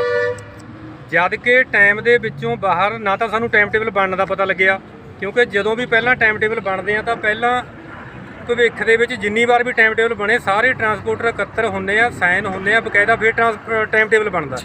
ਪਰ ਇਸ ਵਾਰ ਸਰਕਾਰ ਵੱਲੋਂ ਅਜਿਹਾ ਧੱਕਾ ਕਰਿਆ ਗਿਆ, ਟਾਈਮ ਟੇਬਲ ਦੀ ਕਾਪੀ ਆਰਟੀਏ ਦਫ਼ਤਰ ਪਟਿਆਲੇ ਤੋਂ ਇਸ਼ੂ ਕਰਕੇ ਟਰਾਂਸਪੋਰਟਰਾਂ ਨੂੰ ਪਤਾ ਵੀ ਨਹੀਂ ਵੀ ਸਾਡੇ ਟਾਈਮ ਬਣ ਗਏ ਔਰ ਸਾਡੀਆਂ ਬੱਸਾਂ ਵਿੱਚੋਂ ਬਾਹਰ ਨਿਕਲ ਗਈਆਂ। ਉਸ ਤੋਂ ਬਾਅਦ ਰਾਜਾ ਵੜਿੰਗ ਜੀ ਨੂੰ ਪਟਿਆਲੇ ਜਾ ਕੇ ਸਾਡੇ ਸਮੂਹ ਟਰਾਂਸਪੋਰਟਰ ਮਿਲਦੇ ਆ, ਉਹ ਕਹਿ ਰਹੇ ਆ ਤੁਹਾਡੇ ਅਸੀਂ ਮਸਲੇ ਹੱਲ ਕਰਦੇ ਆ, ਮਿੰਨੀ ਬੱਸ ਆਪਰੇਟਰਾਂ ਨੂੰ ਕੋਈ ਪ੍ਰੋਬਲਮ ਨਹੀਂ ਆਊਗੀ, ਤੁਹਾਡੇ ਟੈਕਸ ਵੀ ਅਸੀਂ ਮਾਫ ਕਰਨ ਬਾਰੇ ਸੋਚਾਂਗੇ, ਅਸੀਂ ਤੁਹਾਡੇ ਸਾਰੇ ਮਸਲੇ ਹੱਲ ਕਰਨ ਬਾਰੇ ਸੋਚਾਂਗੇ। ਪਰ ਅਸੀਂ ਹੈਰਾਨ ਹੋਏ ਉਦੋਂ ਜਦੋਂ ਮੁੱਖ ਮੰਤਰੀ ਸਾਹਿਬ ਚਰਨਜੀਤ ਸਿੰਘ ਚੰਨੀ ਦਾ ਬਿਆਨ ਦੇ ਰਹੇ ਆ ਵੀ ਤੁਹਾਡੇ 31/12/2021 ਤੱਕ ਮੈਂ ਸਾਰੇ ਟੈਕਸ ਮਾਫ ਕਰਤੇ। ਪਰ ਸਾਡੀਆਂ ਬੱਸਾਂ 1 ਤਰੀਕ ਜਦੋਂ ਨਵਾਂ ਸਾਲ ਚੜ੍ਹਦਾ ਸਾਨੂੰ ਨਵਾਂ ਇੱਕ ਤੋਹਫਾ ਦਿੱਤਾ ਜਾਂਦਾ ਜਿਹਦੇ ਵਿੱਚ ਕਿਹਾ ਗਿਆ ਵੀ ਤੁਹਾਡੀਆਂ ਬੱਸਾਂ ਰੋਕ ਕੇ ਤੁਸੀਂ ਆਪਣੀਆਂ ਬੱਸਾਂ ਨੂੰ ਖੜੀਆਂ ਕਰੋ। ਜਦ ਕਿ ਸਰਕਾਰ ਇੱਕ ਪਾਸੇ ਕਹਿ ਰਹੀ ਹੈ ਅਸੀਂ ਬੇਰੁਜ਼ਗਾਰਾਂ ਨੂੰ ਰੁਜ਼ਗਾਰ ਦੇ ਕੇ ਅਸੀਂ ਬਹੁਤ ਲੋਕਾਂ ਦਾ ਭਲਾ ਕਰਨਾ, ਪਰ ਇੱਕ ਦੂਜੇ ਪਾਸੇ ਸਰਕਾਰ ਦਾ ਦੂਜਾ ਪੱਖ ਜਦੋਂ ਦੇਖਣ ਨੂੰ ਮਿਲਦਾ ਤਾਂ ਰੁਜ਼ਗਾਰ ਜਿਹੜੇ ਬੰਦੇ ਰੁਜ਼ਗਾਰ ਤੇ ਲੱਗੇ ਹੋਏ ਆ ਉਹਨਾਂ ਨੂੰ ਬੇਰੁਜ਼ਗਾਰ ਕਰਿਆ ਜਾ ਰਿਹਾ। ਅਸੀਂ ਸਰਕਾਰ ਤੋਂ ਮੰਗ ਕਰਦੇ ਹਾਂ, ਨਿਮਰਤਾ ਸਹਿਤ ਪਹਿਲਾਂ ਅਸੀਂ ਮੰਗ ਕਰਦੇ ਹਾਂ ਵੀ ਸਾਡੇ ਮਸਲੇ ਪਹਿਲ ਦੇ ਆਧਾਰ ਤੇ ਥੋੜ੍ਹੇ ਸਮੇਂ ਦੇ ਵਿੱਚ ਬਹੁਤ ਜਲਦੀ ਹੱਲ ਕਰੇ ਜਾਣ। ਅਗਰ ਸਾਡੇ ਮਸਲੇ ਹੱਲ ਨਹੀਂ ਹੁੰਦੇ ਤਾਂ ਇਸ ਤੋਂ ਬਾਅਦ ਅਸੀਂ ਆਪਣੀਆਂ ਬੱਸਾਂ ਖੜੀਆਂ ਕਰਕੇ ਚਰਨਜੀਤ ਸਿੰਘ ਚੰਨੀ ਦੀ ਕੋਠੀ 'ਚ, ਚਰਨਜੀਤ ਸਿੰਘ ਚੰਨੀ ਦੇ ਦਫ਼ਤਰ 'ਚ, ਜਿੱਥੇ ਵੀ ਸਾਨੂੰ ਲੱਗੂਗਾ ਅਸੀਂ ਸਾਰੀ ਜਗ੍ਹਾ ਆਪਣੀਆਂ ਮਿੰਨੀਆਂ ਬੱਸਾਂ ਦੀਆਂ ਖੜੀਆਂ ਕਰਕੇ ਇਹਨਾਂ ਨੂੰ ਚਾਬੀਆਂ ਵਾਪਸ ਦੇ ਦਾਂਗੇ, ਕਿਉਂਕਿ ਅਸੀਂ ਤਾਂ ਬਰਬਾਦ ਹੋਏ ਚੁੱਕੇ ਹਾਂ। ਸਾਡੇ ਨਾਲ ਕਨੈਕਟਰ, ਡਰਾਈਵਰ, ਅੱਡਾ ਇੰਚਾਰਜ, ਉਹਨਾਂ ਦੇ ਪਰਿਵਾਰ, ਕਿੰਨੇ ਹੀ ਪਰਿਵਾਰ ਇਸ ਸਰਕਾਰ ਦੀ ਅਣਗਹਿਲੀ ਕਰਕੇ ਸਾਡੇ ਨਾਲ ਰੁਲਣ ਦੇ ਵਿੱਚ ਮਜਬੂਰ ਹੈ, ਕਿਉਂਕਿ ਇਹ ਅਣਗਹਿਲੀ ਸਰਕਾਰ ਦੀ ਹੈ। ਪਰਮਿਟ ਸਾਡੇ ਰੀਨਿਊ ਕਰਨ ਵਾਸਤੇ ਪਾਲਿਸੀ ਸਰਕਾਰ ਨੇ ਬਣਾਉਣੀ ਸੀ, ਜਦ ਕਿ ਸਾਡਾ ਕੋਈ ਕਸੂਰ ਨਹੀਂ ਸੀ। ਸਰਕਾਰ ਨੂੰ ਟੈਕਸ ਦੇ ਰਹੇ ਹਾਂ, ਸਾਰਾ ਕੁਝ ਕਰ ਰਹੇ ਹਾਂ, ਪਰ ਸਰਕਾਰ ਨੇ ਆਪਣੀਆਂ ਨਾਕਾਮੀਆਂ ਨੂੰ ਟਰਾਂਸਪੋਰਟਰਾਂ ਦੇ ਸਿੱਟਤਾ। ਇਸ ਕਰਕੇ ਅਸੀਂ ਚੰਨੀ ਸਰਕਾਰ ਤੋਂ ਮੰਗ ਕਰਦੇ ਹਾਂ ਸਾਡੀ ਸਮੱਸਿਆ ਹੱਲ ਕੀਤੀ ਜਾਵੇ, ਨਹੀਂ ਅਸੀਂ ਆਉਣ ਵਾਲੇ ਸਮੇਂ 'ਚ ਤਿੱਖਾ ਸੰਘਰਸ਼ ਵਿੱਢਣ ਲਈ ਮਜਬੂਰ ਹੋ ਜਾਵਾਂਗੇ। ਧੰਨਵਾਦ। ਪੰਜਾਬ ਸਰਕਾਰ ਸੂਬੇ 'ਚ ਸਿਹਤ ਸੇਵਾਵਾਂ ਵਿੱਚ ਵਿਆਪਕ ਸੁਧਾਰ ਲਿਆਉਣ ਲਈ ਨਿਰੰਤਰ ਯਤਨਸ਼ੀਲ ਹੈ, ਜਿਸ ਦੇ ਚੱਲਦੇ ਸਿਹਤ ਦੇ ਪਰਿਵਾਰ ਭਲਾਈ ਵਿਭਾਗ ਵੱਲੋਂ ਸਿਹਤ ਸਹੂਲਤਾਂ ਲਈ ਇਨਕਲਾਬੀ ਯਤਨ ਅਮਲ ਵਿੱਚ ਲਿਆਂਦੇ ਜਾ ਰਹੇ ਨੇ। ਇਸੇ ਵਚਨਬੱਧਤਾ ਤਹਿਤ ਉਪ ਮੁੱਖ ਮੰਤਰੀ ਸ਼੍ਰੀ ਓਮ ਪ੍ਰਕਾਸ਼ ਸੋਨੀ ਨੇ ਮੋਹਾਲੀ ਦੇ ਫੇਸ 3P1 ਵਿੱਚ 30 ਬਸਤੀਆਂ ਦੇ ਕੰਪਿਊਟਰਨਿਟੀ ਹੈਲਥ ਸੈਂਟਰ ਅਤੇ ਡਾਇਗਨੋਸਟਿਕ ਬਲਾਕ ਦਾ ਉਦਘਾਟਨ ਕੀਤਾ। ਇਸ ਮੌਕੇ ਉਸ ਨਾਲ ਸਾਬਕਾ ਸਿਹਤ ਮੰਤਰੀ ਅਤੇ ਹਲਕਾ ਵਿਧਾਇਕ ਸਰਦਾਰ ਬਲਬੀਰ ਸਿੰਘ ਸਿੱਧੂ ਵੀ ਵਿਸ਼ੇਸ਼ ਤੌਰ ਤੇ ਮੌਜੂਦ ਸਨ। ਇਹਨਾਂ ਦੀ ਬੜੀ ਵੱਡੀ ਮੈਂ ਸਮਝਦਾ ਦੇਣ ਹੈ ਇਸ ਇਲਾਕੇ ਨੂੰ। ਸੋ ਇਹਨਾਂ ਨੇ ਬਤੌਰ ਹੈਲਥ ਮਿਨਿਸਟਰ ਜਿੱਥੇ ਪੰਜਾਬ ਦੀ ਸੇਵਾ ਕੀਤੀ ਹੈ ਉੱਥੇ ਮੋਹਾਲੀ ਨੂੰ ਬਹੁਤ ਕੁਝ ਦਿੱਤਾ। ਸੋ ਅੱਜ ਜਿੰਨੇ ਵੀ ਹਸਪੀਟਲ 3-4 ਹਸਪੀਟਲ ਇਹਨਾਂ ਨੇ ਮੋਹਾਲੀ ਨੂੰ ਦੇ ਦਿੱਤੇ। ਸੋ ਮੈਂ ਸਮਝਦਾ ਬੜੀ ਵੱਡੀ ਪ੍ਰਾਪਤੀ ਹੈ ਇਹਨਾਂ ਦੀ। ਸੋ ਇਹਦੇ ਨਾਲ ਨਾਲ ਮੈਡੀਕਲ ਕਾਲਜ ਜਿਹੜਾ ਮੋਹਾਲੀ ਨੂੰ ਅਸੀਂ ਦਿੱਤਾ ਪੰਜਾਬ ਸਰਕਾਰ ਨੇ। ਸੋ ਇਹ ਵੀ ਮੈਂ ਸਮਝਦਾ ਇਹਨਾਂ ਦੀ ਮਿਹਨਤ ਸਦਕਾ ਹੀ ਇੱਥੇ ਮੈਡੀਕਲ ਕਾਲਜ ਬਣਿਆ। ਸੋ ਇੱਥੋਂ ਸਾਡੇ ਬੱਚੇ ਜਿਹੜੇ ਨੇ ਚੰਗੇ ਚੰਗੇ ਡਾਕਟਰ ਬਣਨਗੇ। ਸੋ ਕਲਾਸਾਂ ਜਿਹੜੀਆਂ MBBS ਦੀਆਂ ਸਟਾਰਟ ਕਰਤੀਆਂ ਨੇ। ਦੂਜੇ ਜਿਹੜੇ 2 ਹੋਰ ਮੈਡੀਕਲ ਕਾਲਜ ਬਣ ਰਹੇ ਨੇ ਜਿਨ੍ਹਾਂ ਦੇ ਕੱਲ ਸਾਡੇ PM ਸਾਹਿਬ ਨੀਂਹ ਪੱਥਰ ਰੱਖਣ ਆ ਰਹੇ ਨੇ। ਦੇਖੋ ਇਹ ਜਿਹੜਾ 30 ਬੈੱਡ ਦਾ ਹਸਪੀਟਲ ਹੈ, ਇਹ ਤਕਰੀਬਨ ਜਿਹੜੀ ਮਾਡਰਨ ਫੈਸਿਲਿਟੀਆਂ ਜਿੰਨੀਆਂ ਵੀ ਹਸਪੀਟਲ 'ਚ ਹੁੰਦੀਆਂ ਨੇ ਉਹ ਸਾਰੀਆਂ ਨਾਲ ਲੈਸ ਹੋਏਗਾ। ਔਰ ਜਿਹੜੀ OT ਹੈ ਦੀ ਪੰਜਾਬ 2nd ਨੰਬਰ ਤੇ OT ਹੈ, ਤੋਂ ਪਹਿਲਾਂ ਸੁਲਤਾਨਪੁਰ ਲੋਧੀ ਬਣਾਈ ਸੀ ਸੇਮ, ਤੇ ਉਹ ਇੱਥੇ OT ਬਣ ਰਹੀ ਹੈ। ਤੇ ਬਕਾਇਦਾ ਇਹਨੂੰ ਅਸੀਂ ਆਪਣਾ ਅਪਗ੍ਰੇਡ ਵੀ ਕਰ ਰਹੇ ਹਾਂ। ਆਲਰੇਡੀ ਜਿਹੜੀ ਪ੍ਰਪੋਜ਼ਲ ਬਣੀ ਹੋਈ ਹੈ ਸਬ ਡਿਵੀਜ਼ਨ ਹਸਪੀਟਲ ਦੀ। ਫਿਰ ਉਸ ਤੋਂ ਬਾਅਦ 11 ਤਰ੍ਹਾਂ ਦੇ ਜਿਹੜੇ ਡਾਕਟਰ ਇੱਥੇ ਹੋਣਗੇ। ਤਕਰੀਬਨ ਕੱਲ੍ਹ 4 ਡਾਕਟਰ ਜਿਹੜੇ NH ਭਰਤੀ ਕਰਕੇ ਅਸੀਂ ਇੱਥੇ ਅਪੁਆਇੰਟ ਕਰਤੇ ਨੇ। ਕੱਲ੍ਹ ਤੋਂ ਇੱਥੇ OPD ਤੇ ਡਾਇਗਨੋਸਟਿਕ ਸਟਾਰਟ ਹੋ ਜਾਏਗਾ ਤੇ ਹੌਲੀ ਹੌਲੀ ਫਿਰ ਸਾਰਾ ਗੈਨੋਕੋਲੋਜਿਸਟ ਵੀ ਕੱਲ੍ਹ ਆ ਜਾਣਗੇ ਕੁਛ। ਤੇ ਇਸ ਤੋਂ ਬਾਅਦ ਫਿਰ ਹੌਲੀ ਹੌਲੀ ਇਹਨੂੰ ਜਿੰਨਾ ਸਟੈਪ ਬਾਏ ਸਟੈਪ ਇਹਨੂੰ ਪ੍ਰਮੋਟ ਕਰੀਏ। ਸਰ ਨਵੀਂ ਲੈਬ ਦੀ ਗੱਲ ਕੀਤੀ ਹੈ, ਕਿੱਥੇ ਬਣ ਰਹੀ ਹੈ ਤੇ ਕਿੰਨੇ ਏਕੜ? ਉਹ ਲੈਬ 5 ਕਿੱਲੇ ਜ਼ਮੀਨ ਦਿੱਤੀ ਉਹਨਾਂ ਨੂੰ ਆਪਣੇ ਮੋਹਾਲੀ ਜ਼ਿਲ੍ਹੇ 'ਚ ਹੀ ਹੈ। ਤੇ ਲੇਕਿਨ ਆਪਣੇ ਇੱਕ ਲੈਬ ਆਪਾਂ ਮੋਹਾਲੀ ਆਲਰੇਡੀ ਐਸਟੈਬਲਿਸ਼ ਕਰ ਚੁੱਕੇ ਹਾਂ ਆਪਣੇ ਕਾਲਜ ਦੇ ਵਿੱਚ। ਜਿਹੜੀ ਦੂਸਰੀ ਆਪਣੀ ਮੈਡੀਕਲ ਕਾਲਜ ਦੇ ਵਿੱਚ ਜਿਹੜੀ ਕਿ CT ਸਕੈਨ MRI ਜਿਹੜੀ PP ਮੋਡ ਤੇ ਹੈਗੀ ਆ, ਉਹ ਬਹੁਤ ਵਧੀਆ ਲੈਬ ਜਿਹੜੀ ਹੈ ਕਹਿਰ ਦੀ ਸਰਦੀ ਵਿੱਚ ਜਿੱਥੇ ਇਨਸਾਨਾਂ ਲਈ ਜੀਣਾ ਮੁਸ਼ਕਿਲ ਬਣਿਆ ਹੋਇਆ ਹੈ, ਉੱਥੇ ਹੀ ਜਾਨਵਰ ਕਿਸ ਤਰ੍ਹਾਂ ਆਪਣਾ ਜੀਵਨ ਬਤੀਤ ਕਰਦੇ ਹੋਣਗੇ, ਕਿਉਂਕਿ ਇਨਸਾਨ ਤਾਂ ਬੋਲ ਕੇ ਦੱਸ ਸਕਦਾ ਹੈ ਪਰ ਜਾਨਵਰ ਨਹੀਂ ਦੱਸ ਸਕਦਾ। ਜਾਨਵਰਾਂ ਦੇ ਲਈ ਵੀ ਬਟਾਲਾ ਵਿਖੇ ਨੌਜਵਾਨ ਲੜਕੇ ਲੜਕੀਆਂ ਨੇ ਇੱਕ ਸੰਸਥਾ ਦਾ ਗਠਨ ਕੀਤਾ ਅਤੇ ਇਸ ਸੰਸਥਾ ਸਿਰਫ ਜਾਨਵਰਾਂ ਲਈ ਹੀ ਕੰਮ ਕਰੇਗੀ। ਜੋ ਜਾਨਵਰ ਸਰਦੀ ਦੇ ਮੌਸਮ ਵਿੱਚ ਬਾਹਰ ਸੜਕਾਂ, ਗਲੀਆਂ, ਮੁਹੱਲਿਆਂ ਵਿੱਚ ਰਾਤ ਦੇ ਹਨੇਰੇ ਵਿੱਚ ਸੁੱਤੇ ਹੁੰਦੇ ਨੇ, ਉਹਨਾਂ ਲਈ ਖਾਲੀ ਬੋਰੀਆਂ ਵਿੱਚ ਪਰਾਲੀ ਭਰ ਕੇ ਉਹਨਾਂ ਦੇ ਕੋਲ ਰੱਖੀ ਜਾਵੇਗੀ ਜੋ ਉਹਨਾਂ ਦਾ ਸਰਦੀ ਤੋਂ ਬਚਾਅ ਕਰ ਸਕੇ ਅਤੇ ਇਸ ਦੇ ਨਾਲ ਸ਼ਹਿਰ ਵਿੱਚ ਸਫਾਈ ਦਾ ਵੀ ਧਿਆਨ ਰੱਖਿਆ ਜਾਵੇਗਾ ਤਾਂ ਜੋ ਸ਼ਹਿਰ ਵਿੱਚ ਸਫਾਈ ਵਿਵਸਥਾ ਬਣਾ ਕੇ ਰੱਖੀਆਂ ਜਾ ਸਕਣ। ਮੈਨੂੰ ਬਹੁਤ ਚੰਗਾ ਲੱਗਾ ਕਿ ਇਹ ਯੂਥ ਨੇ ਜਿਹੜਾ ਉਪਰਾਲਾ ਕੀਤਾ ਵਾ, ਇਹ ਬਹੁਤ ਹੀ ਵਧੀਆ ਕੀਤਾ, ਕਿਉਂਕਿ ਜਿਹੜੇ ਬੇਜਵਾਨ ਜਾਨਵਰ ਨੇ ਇਹ ਠੰਡ 'ਚ ਬਚਣ ਵਾਸਤੇ ਇਹਨਾਂ ਨੇ ਜੋ ਮੁਹਿੰਮ ਚਲਾਈ ਹੈ, ਮਤਲਬ ਜਿੱਦਾਂ ਬੋਰੀਆਂ ਕਵਰ ਕਰਕੇ ਹਰ ਜਾਨਵਰ ਪਸ਼ੂ ਨੇ ਜੋ ਬੇਜ਼ੁਬਾਨ ਨੇ, ਜੋ ਕੋਈ ਵੀ ਜਾਨਵਰ ਹੈ, ਉਹਨਾਂ ਨੂੰ ਠੰਡ ਤੋਂ ਬਚਣ ਵਾਸਤੇ ਇਹਨਾਂ ਨੇ ਮੁਹਿੰਮ, ਅਸੀਂ ਤਾਂ ਚਲੋ ਜੈਕਟਾਂ ਪਾਈਆਂ ਨੇ ਜਾਂ ਕੋਟੀਆਂ ਪਾਈਆਂ ਨੇ, ਠੰਡ ਤੋਂ ਬਚਣ ਵਾਸਤੇ ਆਪਣੀ ਸੇਫਟੀ ਕੀਤੀ ਹੈ। ਇਹਨਾਂ ਦੀ ਸੇਫਟੀ ਵਾਸਤੇ ਜਿਹੜੀ ਇਹ ਮੁਹਿੰਮ ਚਲਾਈ ਇਹਨਾਂ ਨੇ ਯੂਥ ਨੇ, ਇੱਕ ਕਦਮ ਜਿਹੜਾ ਇੱਕ ਕਦਮ ਨਹੀਂ ਹੁੰਦਾ, ਯਾਨੀ ਕਿ ਇੱਕ ਸਾਰੇ ਇਨਸਾਨੀਅਤ ਵਾਸਤੇ ਬਹੁਤ ਵੱਡਾ ਉਪਰਾਲਾ ਵਾ। ਉਹਦੇ ਕਰਕੇ ਅਸੀਂ ਜਿਹੜੀ ਮੈਂ ਇਹਨਾਂ ਨਾਲ 24 ਘੰਟੇ ਆ ਬਟਾਲਾ ਰੇਡੀਓ ਦੇ ਪ੍ਰਧਾਨ ਦੇ ਨਾਤੇ ਮੈਂ ਇਹਨਾਂ ਸੰਯੋਗ ਦੇਵਾਂ, ਜਿੰਨਾ ਮੇਰੇ ਤੋਂ ਵੱਧ ਸੰਯੋਗ ਹੋਏਗਾ ਮੈਂ ਇਹਨਾਂ ਦੇ ਯੂਥ ਵਾਸਤੇ ਇੱਕ ਕਦਮ ਦੇ ਨਾਲ ਆਪਣਾ ਦੂਜਾ ਕਦਮ ਵੀ ਇਹਨਾਂ ਵਾਸਤੇ ਰੱਖਣ ਨੂੰ ਤਿਆਰ ਆ। ਮਤਲਬ ਕਿ ਆਪਣੀ ਜਿੰਨੀ ਵੀ ਵੱਧ ਤੋਂ ਵੱਧ ਮੇਰੇ 'ਚ ਤਾਕਤ, ਮੇਰੇ ਕੋਲ ਕੋਈ ਵੀ ਕਿਸੇ ਕਿਸਮ ਦੀ ਕੋਈ ਵੀ ਮਤਲਬ ਕਿ ਇਹ ਮੰਗ ਮੰਗਣਗੇ ਤੇ ਮੈਂ ਇਹਨਾਂ ਦੇ ਨਾਲ ਆ। ਇਸੇ ਕਰਕੇ ਮੈਂ ਫਤਿਹ ਬੁਲਾਉਣਾ, ਵਾਹਿਗੁਰੂ ਜੀ ਦਾ ਖਾਲਸਾ, ਸ੍ਰੀ ਵਾਹਿਗੁਰੂ ਜੀ ਦੀ ਫਤਿਹ। ਸਰ ਇੱਕ ਅਸੀਂ ਜਿਹੜਾ ਵਨ ਸਟੈਪ ਸੁਸਾਇਟੀ ਇੱਕ ਅਸੀਂ ਗਠਨ ਕੀਤਾ ਸੁਸਾਇਟੀ ਦਾ। ਵਨ ਸਟੈਪ ਦਾ ਮਤਲਬ ਹੈ ਇੱਕ ਕਦਮ ਉਹਨਾਂ ਦੇ ਲਈ, ਬੇਜ਼ੁਬਾਨਾਂ ਦੇ ਲਈ, ਇੱਕ ਕਦਮ ਇਨਸਾਨਾਂ ਦੇ ਲਈ, ਇੱਕ ਕਦਮ ਇਨਸਾਨੀਅਤ ਲਈ। ਸੋ ਇਸ ਵਿਚਕਾਰ ਸਾਡੀ ਸੁਸਾਇਟੀ ਨੇ ਇੱਕ ਜਿਹੜਾ ਪਲਾਨ ਕੀਤਾ, ਕਿਉਂ ਨਾ ਇੱਕ ਕਦਮ ਬੇਜ਼ੁਬਾਨ ਜਾਨਵਰਾਂ ਲਈ ਚੁੱਕਿਆ ਜਾਵੇ। ਜੇਕਰ ਠੰਡ ਵਿੱਚ ਸਾਡੇ ਕੋਲ ਸਰਵਾਈਵ ਨਹੀਂ ਹੁੰਦਾ, ਅਸੀਂ ਜੈਕਟਾਂ ਕੋਟੀਆਂ ਪਾ ਕੇ ਜਰਾਬਾਂ ਪਾ ਕੇ ਨਿਕਲਦੇ ਹਾਂ, ਤੇ ਉਹ ਬੇਜ਼ੁਬਾਨ ਜਾਨਵਰ ਜਿਹੜੇ ਠੰਡ ਦੇ ਵਿੱਚ ਰਹਿੰਦੇ ਨੇ, ਚਾਹੇ ਉਹ ਕੁੱਤੇ ਹੋਣ, ਚਾਹੇ ਉਹ ਕਿਸੇ ਤਰ੍ਹਾਂ ਦੇ ਪੰਛੀ ਆ, ਉਹ ਕਿਵੇਂ ਸਰਵਾਈਵ ਕਰਨਗੇ। ਸੋ ਅਸੀਂ ਸੋਚਿਆ, ਸਾਡੀ ਟੀਮ ਨੇ ਪਲਾਨ ਕੀਤਾ ਕਿ ਅਸੀਂ ਬੋਰੀਆਂ ਕਿਉਂ ਨਾ ਮਾਰਕੀਟ ਦੇ ਵਿੱਚੋਂ ਇਕੱਠੇ ਕਰੀਏ, ਫਿਰ ਅਸੀਂ ਬੋਰੀਆਂ 'ਚ ਪਰਾਲੀ ਇਕੱਠੀ ਕਰਕੇ ਭਰ ਦਈਏ ਤੇ ਉਹਨਾਂ ਥਾਵਾਂ 'ਤੇ ਰੱਖੇ ਸ਼ਹਿਰ ਦੇ ਜਿੱਥੇ ਬੇਜ਼ੁਬਾਨ ਜਾਨਵਰਾਂ ਨੂੰ ਵੀ ਸਹਾਰਾ ਮਿਲ ਸਕੇ। ਦੇਸ਼ ਭਰ ਵਿੱਚ ਕਰੋਨਾ ਦੀ ਤੀਜੀ ਲਹਿਰ ਵਧਣ ਦੇ ਕਾਰਨ ਪੰਜਾਬ ਦੇ ਵਿੱਚ ਵੀ ਸਰਕਾਰ ਵੱਲੋਂ ਰਾਤ ਦਾ ਲੋਕਡਾਊਨ ਲਾਉਣ ਸਮੇਤ ਸਕੂਲ, ਕਾਲਜ ਬੰਦ ਕੀਤੇ ਗਏ ਨੇ, ਪਰੰਤੂ ਸਿਹਤ ਵਿਭਾਗ ਦੇ ਮੁਲਾਜ਼ਮਾਂ ਨੇ ਸਿਹਤ ਸੇਵਾਵਾਂ ਦਾ ਬਾਈਕਾਟ ਕਰਨ ਦਾ ਐਲਾਨ ਕਰਕੇ ਸਰਕਾਰ ਤੇ ਜਨਤਾ ਦੀਆਂ ਚਿੰਤਾਵਾਂ ਵਧਾ ਦਿੱਤੀਆਂ ਨੇ। ਰੂਪਨਗਰ ਦੇ ਵਿੱਚ ਸਿਹਤ ਮੁਲਾਜ਼ਮਾਂ ਵੱਲੋਂ ਆਪਣੀਆਂ ਮੰਗਾਂ ਨੂੰ ਲੈ ਕੇ ਪੰਜਾਬ ਸਰਕਾਰ ਅਤੇ ਵਿੱਤ ਮੰਤਰੀ ਦਾ ਪੁਤਲਾ ਫੂਕਿਆ ਗਿਆ ਅਤੇ ਇਸ ਮੌਕੇ ਸਿਹਤ ਮੁਲਾਜ਼ਮਾਂ ਨੇ ਐਲਾਨ ਵੀ ਕੀਤਾ ਕਿ ਅਗਰ ਸਰਕਾਰ ਨੇ ਮੰਗਾਂ ਨਾ ਮੰਨੀਆਂ ਤਾਂ ਉਹ ਕਰੋਨਾ ਦੌਰਾਨ ਸਿਹਤ ਸੇਵਾਵਾਂ ਦਾ ਬਾਈਕਾਟ ਕਰ ਦੇਣਗੇ। ਅੱਜ ਅਸੀਂ ਜਿਹੜੇ ਕਿ ਸਾਡੇ ਪਿਛਲੇ ਲੰਮੇ ਸਮੇਂ ਤੋਂ ਬਹੁਤ ਹੀ ਸੰਘਰਸ਼ਾਂ ਦੇ ਨਾਲ ਪ੍ਰਾਪਤ ਕੀਤੇ ਹੋਏ ਸਾਡੇ ਭੱਤੇ ਸੀਗੇ, ਜਿਵੇਂ ਰੂਰਲ ਅਲਾਊਂਸ ਆ, ਸਾਡਾ ਟੂਰ ਅਲਾਊਂਸ ਆ, ਸਾਡੀਆਂ ਲੜਕੀਆਂ ਦਾ ਵਰਦੀ ਭੱਤਾ, ਧੁਲਾਈ ਭੱਤਾ ਹੈ, ਤੇ ਇਹ ਸਰਕਾਰ ਵੱਲੋਂ ਡਾਈਟ ਭੱਤਾ ਇਹ ਸਰਕਾਰ ਵੱਲੋਂ ਬਿਨਾਂ ਕਿਸੇ ਕਾਰਨ ਤੋਂ ਕੱਟ ਲਏ ਗਏ ਹਨ। ਜਦ ਕਿ ਸਾਡੇ ਜਿਹੜੇ ਸਟਾਫ ਆ, multipurpose health worker male, multipurpose health worker female, multipurpose health supervisor male, multipurpose health supervisor female, ਇਹ ਸਾਰੇ ਸਾਡਾ ਕੰਮ ਫੀਲਡ ਦਾ, ਟੋਟਲੀ ਫੀਲਡ ਦਾ ਹੈ, ਜਿਸ ਦੇ ਤਹਿਤ ਕਿ ਅਸੀਂ ਘਰ ਘਰ ਜਾ ਕੇ ਟੀਕਾਕਰਨ ਕਰਨਾ, ਬੱਚਿਆਂ ਦੀ ਦੇਖਭਾਲ ਕਰਨੀ। ਕਰੋਨਾ ਦੇ ਵਿੱਚ ਸਾਡੇ ਲੜਕੀਆਂ ਵੱਲੋਂ ਪੂਰਨ ਤੌਰ ਤੇ ਕਰੋਨਾ ਦੇ ਵਿੱਚ ਕੰਮ ਕੀਤਾ, ਆਪਣੇ ਪਰਿਵਾਰਾਂ ਦੀ ਪਰਵਾਹ ਨਾ ਕੀਤੇ ਬਿਨਾਂ, ਦਿਨ ਰਾਤ, ਕੋਈ ਰਾਤ ਨਹੀਂ ਦੇਖੀ, ਕੋਈ ਦਿਨ ਨਹੀਂ ਦੇਖਿਆ। ਲੇਕਿਨ ਸਰਕਾਰ ਵੱਲੋਂ ਜਾਂਦਿਆਂ ਇਹ 7ਵੇਂ ਮਹੀਨੇ ਸਾਡੇ ਜਿਹੜੇ ਪੱਤੇ ਸੀ, ਸਰਕਾਰ ਵੱਲੋਂ ਨੋਟੀਫਿਕੇਸ਼ਨ ਜਾਰੀ ਹੋਇਆ ਕਿ ਤੁਹਾਡੇ ਪੱਤੇ ਡਬਲ ਕਰ ਦਿੱਤੇ, ਲੇਕਿਨ ਚੋਰ ਮੋਰੀ ਰਾਹੀਂ ਸਰਕਾਰ ਵੱਲੋਂ ਇਹ ਪੱਤੇ ਬਿਲਕੁਲ ਹੀ ਬੰਦ ਕਰ ਦਿੱਤੇ ਗਏ ਨੇ।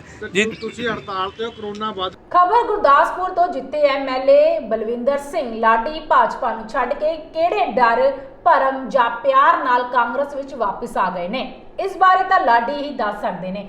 ਪਰ ਇਸ ਤਰ੍ਹਾਂ ਕਰਨ ਨਾਲ ਲਾਡੀ ਆਪਣੇ ਰਾਜਨੀਤਿਕ ਭਵਿੱਖ ਤੇ ਇੱਕ ਵੱਡਾ ਪ੍ਰਸ਼ਨ ਚਿੰਨ੍ਹ ਲਗਾ ਕੇ ਗਏ ਸਨ। ਇਹ ਕਹਿਣਾ ਹੈ ਐਮਐਲਏ ਫਤਿਹ ਜੰਗ ਬਾਜਵਾ ਦਾ, ਜੋ ਅੱਜ ਬਟਾਲਾ ਵਿਖੇ ਇੰਪਰੂਵਮੈਂਟ ਟਰਸਟ ਦੇ ਭਾਜਪਾ ਦੇ ਸਾਬਕਾ ਚੇਅਰਮੈਨ ਰਹੇ ਸਵਰਗੀ ਦੇਵਦੱਤ ਚਾਚੋਵਾਲੀਆ ਦੀ ਸ਼ੋਕ ਸਭਾ ਵਿੱਚ ਪਹੁੰਚੇ ਹੋਏ ਸੀ। ਦੇਖੋ, ਇਹਦਾ ਤੇ ਬਲਵਿੰਦਰ ਲਾਡੀ ਹੋਰੀ ਕੁਝ ਕਹਿ ਸਕਦੇ ਆ, ਉਹਦਾ ਜਵਾਬ ਤੇ ਉਹ ਹੀ ਦੇ ਸਕਦੇ ਵੀ ਉਹ ਕਿਹੜੇ ਡਰ ਨਾਲ, ਕਿਹੜੇ ਭਰਮ ਨਾਲ, ਕਿਹੜੇ ਪਿਆਰ ਨਾਲ ਵਾਪਸ ਗਏ ਆ। ਮੈਂ ਸਮਝਦਾ ਉਹਨਾਂ ਦਾ ਇੱਕ ਆਪਣੇ ਪੋਲੀਟੀਕਲ ਕਰੀਅਰ ਤੇ ਇੱਕ ਬਹੁਤ ਵੱਡਾ ਉਹਨਾਂ ਪ੍ਰਸ਼ਨ ਚਿੰਨ੍ਹ ਲਾਇਆ, ਕਿਉਂਕਿ ਜਦੋਂ ਕੋਈ ਵਿਅਕਤੀ ਜਾਂਦਾ ਹੈ, ਜਦੋਂ ਕੋਈ ਵਿਅਕਤੀ ਘਰੋਂ ਬਾਹਰ ਜਾਂਦਾ ਹੈ ਤੇ ਮੈਂ ਸਮਝਦਾ ਬਹੁਤ ਸੋਚ ਸਮਝ ਕੇ ਪਰਿਵਾਰ ਨਾਲ, ਦੋਸਤਾਂ ਨਾਲ, ਸੰਬੰਧੀਆਂ ਨਾਲ ਸਲਾਹ ਕਰਕੇ ਜਾਂਦਾ ਹੈ। ਪਰ ਚਲੋ best of luck to Balwinder Ladi ji. ਔਰ ਮੈਨੂੰ ਇਹ ਸੁਣਨ ਚਾਹੀਏ ਵੀ ਪਾਰਟੀ ਨੇ ਕਿਹਾ ਵੀ ਜੀ ਟਿਕਟ ਤੁਹਾਨੂੰ ਦਾਂਗੇ। ਇਹ 5-7-10 ਦਿਨਾਂ ਤੱਕ ਸਾਰਾ ਕੁਝ ਤੁਹਾਡੇ ਸਾਹਮਣੇ ਕਲੀਅਰ ਹੋ ਜਾਣਾ, ਤੁਹਾਨੂੰ ਪਤਾ ਲੱਗ ਜਾਣਾ ਵੀ ਪਾਰਟੀ ਨੇ ਕੀ ਕੀਤਾ ਤੇ ਬਲਵਿੰਦਰ ਲਾਡੀ ਜੀ ਕਿਹੜੇ ਚਾਂਸੇ 'ਚ ਆਏ ਨੇ। ਇਹ best of luck to him. ਮੈਂ ਤਾਂ ਇੱਕ ਅੱਛੀ ਨੈਸ਼ਨਲ ਪਾਰਟੀ, ਜਿਸ ਪਾਰਟੀ ਤੋਂ ਸਾਨੂੰ ਆਸ ਆ ਵੀ ਅਸੀਂ ਪੰਜਾਬ ਦਾ ਕੋਈ ਭਵਿੱਖ ਬਦਲ ਸਕਦੇ ਹਾਂ, ਤੇ ਇੱਕੋ ਵਾਹਦ ਪਾਰਟੀ ਜਿਹੜੀ ਹੈ ਉਹ ਬੀਜੇਪੀ ਹੈ। ਮੈਂ ਬਾਰ-ਬਾਰ ਇਹ ਗੱਲ ਕਹਿਣਾ ਚਾਹੁੰਦਾ ਕਿਉਂਕਿ ਕਾਂਗਰਸ ਦਾ ਜਿੰਨੀ ਆਪਸ ਦੇ ਵਿੱਚ ਇਸ ਵਕਤ ਕਾਟੋ ਕਲੇਸ਼ ਚੱਲ ਰਿਹਾ, ਤੁਹਾਨੂੰ ਦੱਸਣ ਦੀ ਮੈਨੂੰ ਲੋੜ ਨਹੀਂ। ਅੱਜ ਪਾਰਟੀ ਕਿੱਥੋਂ ਕਿੱਥੇ ਤਾਸ਼ ਦੇ ਪੱਤਿਆਂ ਵਾਂਗੂ ਢੇਰੀ ਹੋ ਜਾਣੀ ਹੈ। ਚੰਦ ਦਿਨਾਂ ਦੀ ਖੇਡ ਹੈ। ਸਾਨੂੰ ਪੂਰਨ ਆਸ ਹੈ ਵੀ ਸਾਡੇ ਪ੍ਰਾਈਮ ਮਿਨਿਸਟਰ ਮੋਦੀ ਸਾਹਿਬ ਔਰ ਅਮਿਤ ਸ਼ਾਹ ਜੀ ਦੀ ਜਿੰਨੀ ਸਾਰੀ ਟੀਮ ਹੈ, ਉਹਨਾਂ ਨੇ ਹਿੰਦੁਸਤਾਨ ਦੇ ਚੜ੍ਹਤ ਲਈ ਬਣਾ ਕੇ ਸਾਰਾ ਕੁਝ ਜੋ ਬਿਹਤਰੀ ਕਰ ਰਹੇ ਆ। ਕੋਈ ਇੱਕ ਬੰਦਾ ਦੱਸ ਦਿਓ ਕਿਸੇ ਤੇ ਕਰਪਸ਼ਨ ਦੀ ਕੋਈ ਚਾਰजेस ਨੇ, ਕਿਸੇ ਤੇ ਕੋਈ ਗੱਲ ਹੋਰ ਸੁਣੀ ਨਹੀਂ ਆਉਂਦੀ ਹੈ। ਇਹੋ ਹੀ ਇੱਕ ਐਡਮਿਨਿਸਟ੍ਰੇਟਿਵ ਰਿਫਾਰਮਸ, ਇੱਕ ਚੰਗੀ ਲੀਡਰਸ਼ਿਪ ਦੀ ਕੁਆਲਿਟੀ, ਔਰ ਮੈਂ ਸਮਝਦਾ ਇਹੋ ਇੱਕ ਵਾਹਦ ਪਾਰਟੀ ਹੈ ਜਿਹਦੇ ਥੱਲੇ ਪੰਜਾਬ ਪ੍ਰੋਸਪਰ ਕਰ ਸਕਦਾ ਹੈ। ਨਵੇਂ ਸਾਲ ਤੇ ਕਿਸੇ ਵੱਡੀ ਵਾਰਦਾਤ ਨੂੰ ਅੰਜਾਮ ਦੇਣ ਦੀ ਫਿਰਾਕ 'ਚ ਬੈਠੇ 3 ਨੌਜਵਾਨਾਂ ਨੂੰ ਗੁਰਦਾਸਪੁਰ ਪੁਲਿਸ ਨੇ ਸਰਹੰਦੀ ਕਸਬਾ ਕਲਾਨੌਰ ਦੇ ਰੂਡੀਆਣਾ ਮੋੜ ਤੇ ਨਾਜਾਇਜ਼ ਅਸਲੇ ਸਮੇਤ ਗ੍ਰਿਫਤਾਰ ਕੀਤਾ। ਇਹਨਾਂ ਫੜੇ ਗਏ ਨੌਜਵਾਨਾਂ ਤੋਂ ਇੱਕ 32 ਬੋਰ ਦਾ ਪਿਸਤੌਲ, ਇੱਕ 315 ਬੋਰ ਦਾ ਦੇਸੀ ਕੱਟਾ ਤੋਂ ਮੈਗਜ਼ੀਨ ਅਤੇ 26 ਜਿੰਦਾ ਰੋਦ ਬਰਾਮਦ ਕੀਤੇ ਗਏ।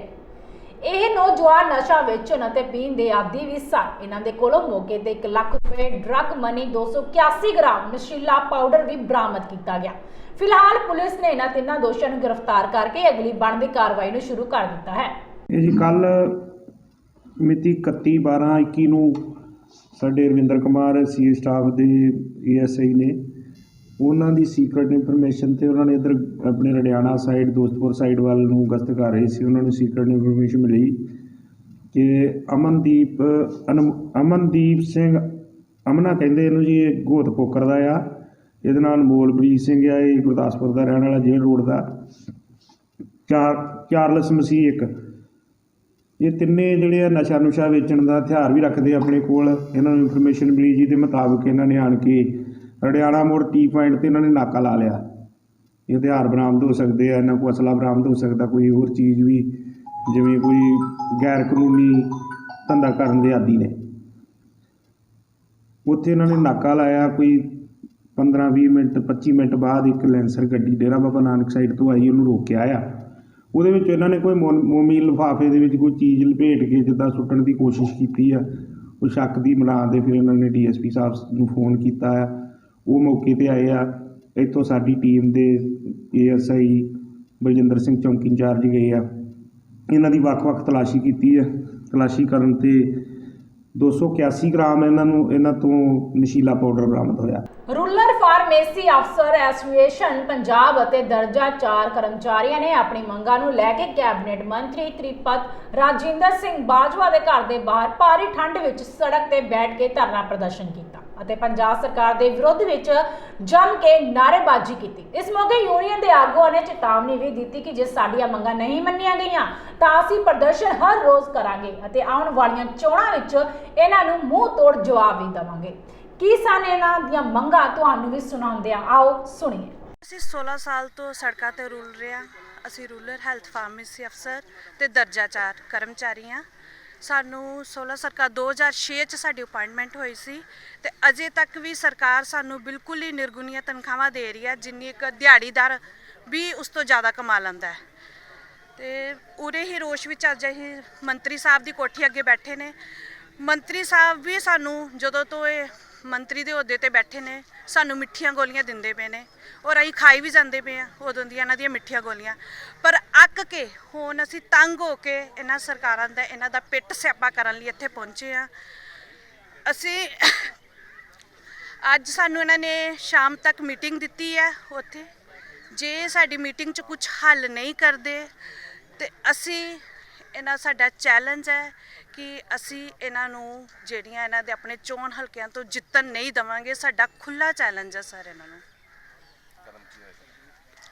ਸਰ ਅੱਜ ਸਾਨੂੰ ਸ਼ਾਮ ਨੂੰ ਇੱਕ ਪੈਨਲ ਮੀਟਿੰਗ ਮਿਲੀ ਹੈ, ਦੇਖੋ ਜੇ ਉਹਦੇ ਵਿੱਚ ਕੁਝ ਹੁੰਦਾ ਹੈ ਤਾਂ ਠੀਕ ਹੈ, ਨਹੀਂ ਤਾਂ ਫਿਰ ਅਸੀਂ ਆਪਣਾ ਸੰਘਰਸ਼ ਹੋਰ ਤੇਜ਼ ਕਰਾਂਗੇ, ਸਰਕਾਰ ਦੀ ਇੱਟ ਨਾਲ ਇੱਟ ਵਜਾ ਦਾਂਗੇ। ਕੀ ਮੰਗ ਕਰਦੇ ਹੋ ਸਰ ਅਸੀਂ 2006 ਤੋਂ ਕੰਮ ਕਰ ਰਹੇ ਹਾਂ, ਤਨਖਾਹਾਂ ਸਾਡੀ ਫਾਰਮੇਸੀ ਅਫਸਰ ਸਾਨੂੰ ਸਰਕਾਰ ਨੇ ਨਾਮ ਤੇ ਦੇਤਾ ਫਾਰਮੇਸੀ ਅਫਸਰ, ਪਰ ਅਸੀਂ ਅਫਸਰ ਤੇ ਹੈ ਹੀ ਨਹੀਂ। ਸਾਡੀ ਤਨਖਾਹ ਤੇ 11,000 ਰੁਪਇਆ ਹੈ ਤੇ ਜਿਹੜੇ ਸਾਡੇ ਨਾਲ ਦਰਜਾ 4 ਕਰਮਚਾਰੀ ਆ ਉਹਨਾਂ ਦੀ ਤਨਖਾਹ ਸਿਰਫ 6,000 ਹੈ। ਸਰਕਾਰਾਂ ਇਹ ਦੱਸਣ ਕਿ ਇਹਨਾਂ ਨੂੰ ਤੇ ਇੰਨੀਆਂ ਪੈਨਸ਼ਨਾਂ ਵੀ ਮਿਲਦੀਆਂ, ਮੁਲਾਜ਼ਮਾਂ ਵਾਰੀ ਇਹਨਾਂ ਦਾ ਖਜ਼ਾਨਾ ਖਾਲੀ ਹੋ ਜਾਂਦਾ ਹੈ। ਸਰ ਮੈਂ ਮਨਪ੍ਰੀਤ ਬਾਦਲ ਜਿਹੜਾ ਕਿ ਸਾਡਾ ਖਜ਼ਾਨਾ ਮੰਤਰੀ ਹੈ, ਉਹਨੂੰ ਇੱਕ ਗੱਲ ਕਹਿਣਾ ਚਾਹੁੰਦੀ ਆ ਕਿ ਉਹ ਮੰਤਰੀ ਜੇ ਤਾਂ ਸਾਡਾ 6,000 ਤੇ 10,000 ਚ ਸਾਡੇ ਘਰ ਦਾ ਬਜਟ ਸੈੱਟ ਕਰ ਦੇਗਾ ਨਾ, ਕਿ ਤੁਸੀਂ ਆਪਣਾ ਬਜਟ ਮੈਂ ਸੈੱਟ ਕਰ ਦੇਣਾ, ਤੁਸੀਂ ਇੰਨੇ ਵਿੱਚ ਗੁਜ਼ਾਰਾ ਕਰੋ, ਤਾਂ ਅਸੀਂ ਮੰਨ ਜਾਵਾਂਗੇ, ਅਸੀਂ ਬੈਠ ਜਾਵਾਂਗੇ। ਇੱਕ ਵਾਰ ਉਹਨੂੰ ਕਿਹਾ ਸਾਡਾ 10,000 ਚ ਸਾਡਾ ਬਜਟ ਸੈੱਟ ਕਰ ਦੇ ਕਿ ਅਸੀਂ ਆਪਣੇ ਬੱਚੇ ਕਿੱਥੋਂ ਪੜ੍ਹਾਉਣੇ ਆ, ਅਸੀਂ ਆਪਣਾ ਘਰ ਦਾ ਰਾਸ਼ਨ ਕਿੱਥੋਂ ਲੈਣਾ ਹੈ, ਅਸੀਂ ਡਿਊਟੀਆਂ ਤੇ ਆਉਣ ਜਾਣ ਦਾ ਪੈਟਰੋਲ ਦਾ ਖਰਚਾ ਕਿੱਥੋਂ ਕਰਨਾ ਹੈ। ਇੱਕ ਵਾਰੀ ਉਹ ਸਾਡਾ ਬਜਟ ਸੈੱਟ ਕਰ ਜਾ, ਉਹਨੂੰ ਕਿਹਾ 10,000 ਚ ਸਾਡਾ ਬਜਟ ਸੈੱਟ ਕਰ ਜਾ। ਖਜ਼ਾਨਾ ਮੰਤਰੀ ਮੁਰਦਾਬਾਦ ਮੁਰਦਾਬਾਦ ਮੁਰਦਾਬਾਦ। ਓਮਿਕਰੋਨ ਦੇ ਵਾਧੇ ਖਤਰੇ ਨੂੰ ਭਖਦੇ ਹੋਏ ਸਰਕਾਰ ਵੱਲੋਂ ਪਹਿਲਾਂ ਇਸ ਦੀ ਰੋਕਥਾਮ ਲਈ ਢੁਕਵੇਂ ਕਦਮ ਚੁੱਕੇ ਜਾ ਰਹੇ ਨੇ। ਇਸੇ ਕੜੀ ਅਧੀਨ ਸਰਕਾਰ ਵੱਲੋਂ ਨਵੇਂ ਸਾਲ ਦੇ ਤੋਹਫੇ ਦੇ ਰੂਪ ਵਿੱਚ 15 ਤੋਂ 18 ਸਾਲ ਦੀ ਕਿਸ਼ੋਰ ਅਵਸਥਾ ਵਾਲੇ ਬੱਚਿਆਂ ਲਈ ਵੈਕਸੀਨ ਸ਼ੁਰੂ ਕੀਤੀ ਗਈ ਹੈ। ਜਿੱਥੇ ਪਹਿਲਾਂ ਆਮ ਲੋਕਾਂ ਅੰਦਰ ਵੈਕਸੀਨ ਨੂੰ ਲੈ ਕੇ ਡਰ ਮਹਿਸੂਸ ਹੁੰਦਾ ਸੀ, ਤਾਂ ਇਸ ਦੇ ਉਲਟ ਬੱਚੇ ਵੈਕਸੀਨ ਲਗਵਾਉਣ ਲਈ ਉਤਸ਼ਾਹਿਤ ਦਿਖਾਈ ਦੇ ਰਹੇ ਹਨ। ਸਰਕਾਰੀ ਹਸਪਤਾਲ ਖੰਨਾ 'ਚ ਪਹੁੰਚੇ ਬੱਚਿਆਂ ਨੇ ਖੁਸ਼ੀ ਨਾਲ ਵੈਕਸੀਨ ਲਗਵਾਉਂਦੇ ਹੋਏ ਜਿੱਥੇ ਸਰਕਾਰ ਦੀ ਸ਼ਲਾਘਾ ਕੀਤੀ, ਉੱਥੇ ਹੀ ਹੋਰਨਾਂ ਮਾਪਿਆਂ ਨੂੰ ਵੀ ਅਪੀਲ ਕੀਤੀ ਕਿ ਬੱਚਿਆਂ ਨੂੰ ਵੈਕਸੀਨ ਜ਼ਰੂਰ ਲਗਵਾਓ। ਆਕਾਂक्षा ਸਹੀ ਹੈ। ਕੀ ਕਹਿਣਾ ਚਾਹੋਗੇ ਅੱਜ ਵੈਕਸੀਨ ਲਗਵਾਉਣਾ ਹੈ? ਸਭ ਤੋਂ ਪਹਿਲਾਂ ਮੇਰਾ ਮੋਟਿਵ ਇਹ ਸੀਗਾ ਵੈਕਸੀਨੇਸ਼ਨ ਲਗਵਾਉਣ ਦਾ ਕਿ ਮਤਲਬ ਮੈਨੂੰ ਬਹੁਤ ਜ਼ਿਆਦਾ ਖੁਸ਼ੀ ਹੈ ਕਿ ਮਤਲਬ ਮੈਂ ਵੈਕਸੀਨੇਸ਼ਨ ਲਗਵਾਈ ਹੈ। ਠੀਕ ਹੈ, ਲੋਕੀ ਕਹਿੰਦੇ ਆ ਕਿ ਮਤਲਬ ਜਿਹੜੀ ਵੈਕਸੀਨ ਹੈ ਕਿ ਨਹੀਂ ਸਹੀ ਨਹੀਂ ਹੈਗੀ, ਰਿਊਮਰਸ ਹੈ ਸਾਰੇ, ਕਿ ਮਤਲਬ ਇਹ ਕੋਈ ਗੱਲ ਹੈ ਨਹੀਂ ਗੀ। ਵੈਕਸੀਨੇਸ਼ਨ ਬਿਲਕੁਲ ਸੇਫ ਹੈ ਤੇ ਇਸ ਕਰਕੇ ਮੈਂ ਇਹ ਕਹਿਣਾ ਚਾਹੁੰਦੀ ਹਾਂ ਜਲਦ ਤੋਂ ਜਲਦ ਲੋਕੀ ਵੈਕਸੀਨੇਸ਼ਨ ਲਗਵਾਉਣ ਤਾਂ ਕਿ ਮਤਲਬ ਸਾਨੂੰ ਆਪਣੀ ਕੋਵਿਡ ਮਹਾਮਾਰੀ ਤੋਂ ਮੁਕਤੀ ਮਿਲ ਸਕੇ। ਆਪਣੇ ਆਪ ਆਏ ਜਾਂ ਪੇਰੈਂਟਸ ਲੈ ਕੇ ਆਏ ਨੇ ਵੀ ਤੁਸੀਂ ਲਗਵਾਓ? ਕਿ ਮੇਰੇ ਫਾਦਰ ਲੈ ਕੇ ਆਏ ਆ। ਇਮਿਊਨਿਟੀ ਇੱਕ ਤਾਂ ਹੁੰਦਾ ਕਿ ਇਮਿਊਨਿਟੀ ਵਾਸਤੇ ਹੈ, ਇੱਕ ਹੁੰਦਾ ਕਿ ਪਰਪਸ ਹੁੰਦਾ ਕੋਈ ਵੀ ਮੈਂ ਫੋਰਨ ਜਾਣਾ ਹੋ ਕਿ नहीं ऐसा कोई पर्पस नहीं है। मतलब मुझे मतलब खुद ही था अंदर से कि मतलब लगवा लूँ वैक्सीनेशन। ਤੇ ਹੋਰ ਜਿਹੜੇ ਪੇਰੈਂਟਸ ਨੇ ਹਾਲੇ ਤੱਕ ਬੱਚਿਆਂ ਨੂੰ ਜਿਹੜੇ ਨਹੀਂ ਲੈ ਕੇ ਆ ਰਹੇ ਤੇ ਦੇਖ ਰਹੇ ਨੇ ਵੀ ਕਿਤੇ ਸਾਈਡ ਇਫੈਕਟ ਨਾ ਕੋਈ ਹੋਵੇ, ਉਹਨਾਂ ਨੂੰ ਕੀ ਮੈਸੇਜ ਕਨਵੇ ਕਰੋਗੇ? ਮੈਂ ਤਾਂ ਇਹ ਕਹੂੰਗੀ ਕੋਈ ਇਹ ਸਾਰੀ ਰਿਊਮਰਸ ਹੈ, ਇੰਨੀ ਦੁਨੀਆ ਲਗਵਾ ਰਹੀ ਹੈ। ਹੁਣ ਪਹਿਲਾਂ ਲੋਕ ਜਿਹੜੇ ਬਾਹਰ ਖੜੇ ਸੀਗੇ ਅਸੀਂ ਵੈਕਸੀਨੇਸ਼ਨ ਲਗਵਾਣੀ ਨਹੀਂ, ਅੱਜ ਭੀੜ ਲੱਗੀ ਹੋਈ ਹੈ ਇੰਨੀ ਸਾਰੀ ਹਸਪੀਟਲ ਦੇ ਬਾਹਰ, ਪਰ ਅੱਜ ਹੀ ਹੁਣ ਉਹੀ ਵੈਕਸੀਨੇਸ਼ਨ ਲਗਵਾ ਰਹੇ ਆ। ਤਾਂ ਐਸੀ ਕੋਈ ਗੱਲ ਨਹੀਂ ਹੈਗੀ, ਬਿਲਕੁਲ ਸੇਫ ਵੈਕਸੀਨੇਸ਼ਨ। ਕੀ ਨਾਮ? ਭੂਮਿਕਾ। ਕੀ ਕਰਨਾ ਹੈ ਸਿਵਲ ਹਸਪਤਾਲ ਦੇ ਵਿੱਚ? ਮੈਂ ਇੱਥੇ ਵੈਕਸੀਨ ਲਗਵਾਉਣ ਆਈ ਸੀ ਤੇ ਮੈਨੂੰ ਬਹੁਤ ਅੱਛਾ ਲੱਗ ਰਿਹਾ ਕਿ ਸਾਡੇ ਵੈਕਸੀਨ ਲੱਗੀ ਹੈ ਤੇ ਗਵਰਨਮੈਂਟ ਨੇ ਜੋ ਵੀ ਸਾਨੂੰ ਫੈਸਿਲਿਟੀ ਪ੍ਰੋਵਾਈਡ ਕੀਤੀ ਹੈ ਸਾਨੂੰ ਉਹ ਲੈਣੀ ਚਾਹੀਦੀ ਹੈ ਤੇ ਸਾਡੀ ਫੈਸਿਲਿਟੀ ਵਾਸਤੇ ਹੀ ਉਹਨਾਂ ਨੇ ਕੀਤਾ ਹੈ। ਤੇ ਬੱਚੇ ਤਾਂ ਆਮ ਟੀਕੇ ਤੋਂ ਹੀ ਬਹੁਤ ਡਰਦੇ ਨੇ, ਤਾਂ ਇੱਕ ਐਕਸਪੈਰੀਮੈਂਟ ਕਹਿ ਲਓ ਕਰਨ ਲੱਗੀ ਹੈ ਸਰਕਾਰ ਵੈਕਸੀਨ ਦਾ, ਤੁਸੀਂ ਪਹਿਲਾਂ ਹੀ ਆਏ ਹੋ, ਬਿਲਕੁਲ ਵੀ ਪੇਰੈਂਟਸ ਨੇ ਨਹੀਂ ਰੋਕਿਆ? ਨਹੀਂ, ਮੈਨੂੰ ਪੇਰੈਂਟਸ ਨੇ ਨਹੀਂ ਰੋਕਿਆ। ਇਨਫੈਕਟ ਮੇਰੇ ਮੰਮਾ ਨਾਲ ਆਏ ਹੈ ਤੇ ਪਾਪਾ ਨੇ ਹੀ ਮੇਰੀ ਰਜਿਸਟ੍ਰੇਸ਼ਨ ਕਰਵਾਈ ਸੀਗੀ ਤੇ ਉਹਨਾਂ ਨੇ ਕਿਹਾ ਕਿ ਆਪਾਂ ਲਗਵਾਉਣੀ ਚਾਹੀਦੀ ਹੈ। ਆਪਾਂ ਇੱਧਰ ਉੱਧਰ ਘੁੰਮਦੇ ਹਾਂ ਤਾਂ ਆਪਾਂ ਲੋਕਾਂ ਨਾਲ ਟੱਚ ਵੀ ਹੁੰਦੇ ਹਾਂ ਤੇ ਆਪਾਂ ਨੂੰ ਉਹਦੀ ਫੈਸਿਲਿਟੀ ਹੈ ਤਾਂ ਲੈਣੀ ਚਾਹੀਦੀ ਹੈ। ਸ਼੍ਰੋਮਣੀ ਅਕਾਲੀ ਦਲ ਦੇ ਬਸਪਾ ਦੇ ਸਾਂਝੇ ਉਮੀਦਵਾਰ ਬੀਬੀ ਸੁਨੀਤਾ ਚੌਧਰੀ ਦੇ ਹੱਕ 'ਚ ਕੀਤੀ ਚੋਣ ਰੈਲੀ। ਬਲਾਚੌਰ ਤੋਂ ਅਕਾਲੀ ਦਲ ਦੇ ਬਸਪਾ ਦੇ ਸਾਂਝੇ ਉਮੀਦਵਾਰ ਬੀਬੀ ਸੁਨੀਤਾ ਚੌਧਰੀ ਦੇ ਹੱਕ ਵਿੱਚ ਚੋਣ ਰੈਲੀ ਕੀਤੀ ਗਈ, ਜਿਸ ਵਿੱਚ ਸਾਬਕਾ ਕੇਂਦਰੀ ਕੈਬਨਿਟ ਮੰਤਰੀ ਬੀਬੀ ਹਰਸਿਮਰਤ ਕੌਰ ਬਾਦਲ ਨੇ ਇਸ ਚੋਣ ਰੈਲੀ ਸੰਬੋਧਨ ਕਰਦਿਆਂ ਇਹ ਗੱਲ ਕਹੀ ਕਿ ਪੰਜਾਬ ਦੀ ਕਾਂਗਰਸ ਸਰਕਾਰ ਨੇ ਅਕਾਲੀ ਵਰਕਰਾਂ ਬਹੁਤ ਹੀ ਜ਼ੁਲਮ ਕੀਤੇ ਹਨ ਤੇ ਝੂਠੇ ਮੁਕੱਦਮੇ ਦਰਜ ਕੀਤੇ ਹਨ, ਜਿਸ ਦੇ ਹਿਸਾਬ ਨਾਲ ਆਉਣ ਵਾਲੀਆਂ ਚੋਣਾਂ ਵਿੱਚ ਲਿਆ ਜਾਵੇਗਾ। ਉਹਨਾਂ ਨੇ ਹਲਕਾ ਬਲਾਚੌਰ ਦੇ ਵਾਸੀਆਂ ਨੂੰ ਵੀ ਅਪੀਲ ਕਰਦਿਆਂ ਕਿਹਾ ਕਿ ਹੁਣ ਹਿਸਾਬ ਕਿਤਾਬ ਲੈਣ ਦਾ ਮੌਕਾ ਆ ਚੁੱਕਿਆ ਹੈ। ਝੂਠੇ ਲਾਰੇ ਲਾਉਣ ਵਾਲੀ ਸਰਕਾਰ ਨੂੰ ਜਲਦੀ ਹੀ ਚਕਮਾ ਦਿੱਤਾ ਜਾਵੇਗਾ। ਪੰਜਾਬ ਦੇ ਵਿੱਚ ਕਿ ਅਸੀਂ ਇੰਨੇ 2000 ਮਹਿਲਾਵਾਂ ਨੂੰ ਕੁਝ ਸਕੂਟੀਆਂ 5,000 ਰੁਪਇਆ 15-20 ਕੀ ਕਹਿਣਾ ਚਾਹੁੰਦੇ ਹੋ? ਤਾਂ ਉਹਨਾਂ ਦੀ ਸਰਕਾਰ ਰਹੀ ਹੈ, ਅੱਜ ਵੀ ਉਹਨਾਂ ਦੀ ਸਰਕਾਰ ਹੈ, ਕਿਹੜਾ ਕੋਈ ਚਾਪਾ ਲੱਗ ਗਿਆ ਹੈਗਾ? ਹੁਣ ਐਲਾਨ ਕਰਕੇ ਹੁਣ ਦਿਲਵਾ ਦੇਣਾ, ਐਲਾਨ ਕਾਹਨੂੰ ਕਰ ਰਹੇ ਨੇ? 2.5 ਸਾਲ ਮੰਤਰੀ ਰਹਿ ਚੁੱਕੇ ਨੇ, 5 ਸਾਲ ਮੁੱਖ ਮੰਤਰੀ ਸਾਹਿਬ ਖੁਦ ਉਸ ਸਰਕਾਰ ਦਾ ਹਿੱਸਾ ਰਹਿ ਚੁੱਕੇ ਨੇ ਤੇ ਜਦ ਚੰਨੀ ਐਲਾਨ ਕਰਦੇ ਨੇ ਉਹ ਤਾਂ ਲੋਲੀਪੌਪ ਹੈਗਾ, ਤੇ ਸਿੱਧੂ ਸਾਹਿਬ ਐਲਾਨ ਕਰਦੇ ਨੇ ਤਾਂ ਉਹ ਹਕੀਕਤ ਬਣ ਗਈ। ਸਿੱਧੂ ਸਾਹਿਬ ਮੈਂ ਉਹੀ ਕਹਿੰਦੀ ਆ ਐਲਾਨ ਤਾਂ ਉਹ ਕਰਦੇ ਜਿਨ੍ਹਾਂ ਦੀ ਸਰਕਾਰ ਰਹੀ ਹੈ। ਤੁਹਾਡੀ ਤਾਂ ਸਰਕਾਰ ਦੋਸਤੋ, ਇਹ ਸਨ ਸਾਡੀਆਂ ਅੱਜ ਦੀਆਂ ਖਾਸ ਖਬਰਾਂ। ਨਵੀਆਂ ਤੇ ਤਾਜ਼ਾ ਖਬਰਾਂ ਨਾਲ ਅਗਲੀ ਵਾਰ ਫਿਰ ਤੋਂ ਰੂਬਰੂ ਹੋਵਾਂਗੇ। ਤਦ ਤੱਕ ਲਈ ਮੈਨੂੰ ਯਾਨੀ ਕਿ ਹਰਪ੍ਰੀਤ ਕੌਰ ਨੂੰ ਦਿਓ ਇਜਾਜ਼ਤ। ਰੱਬ ਰਾਖਾ।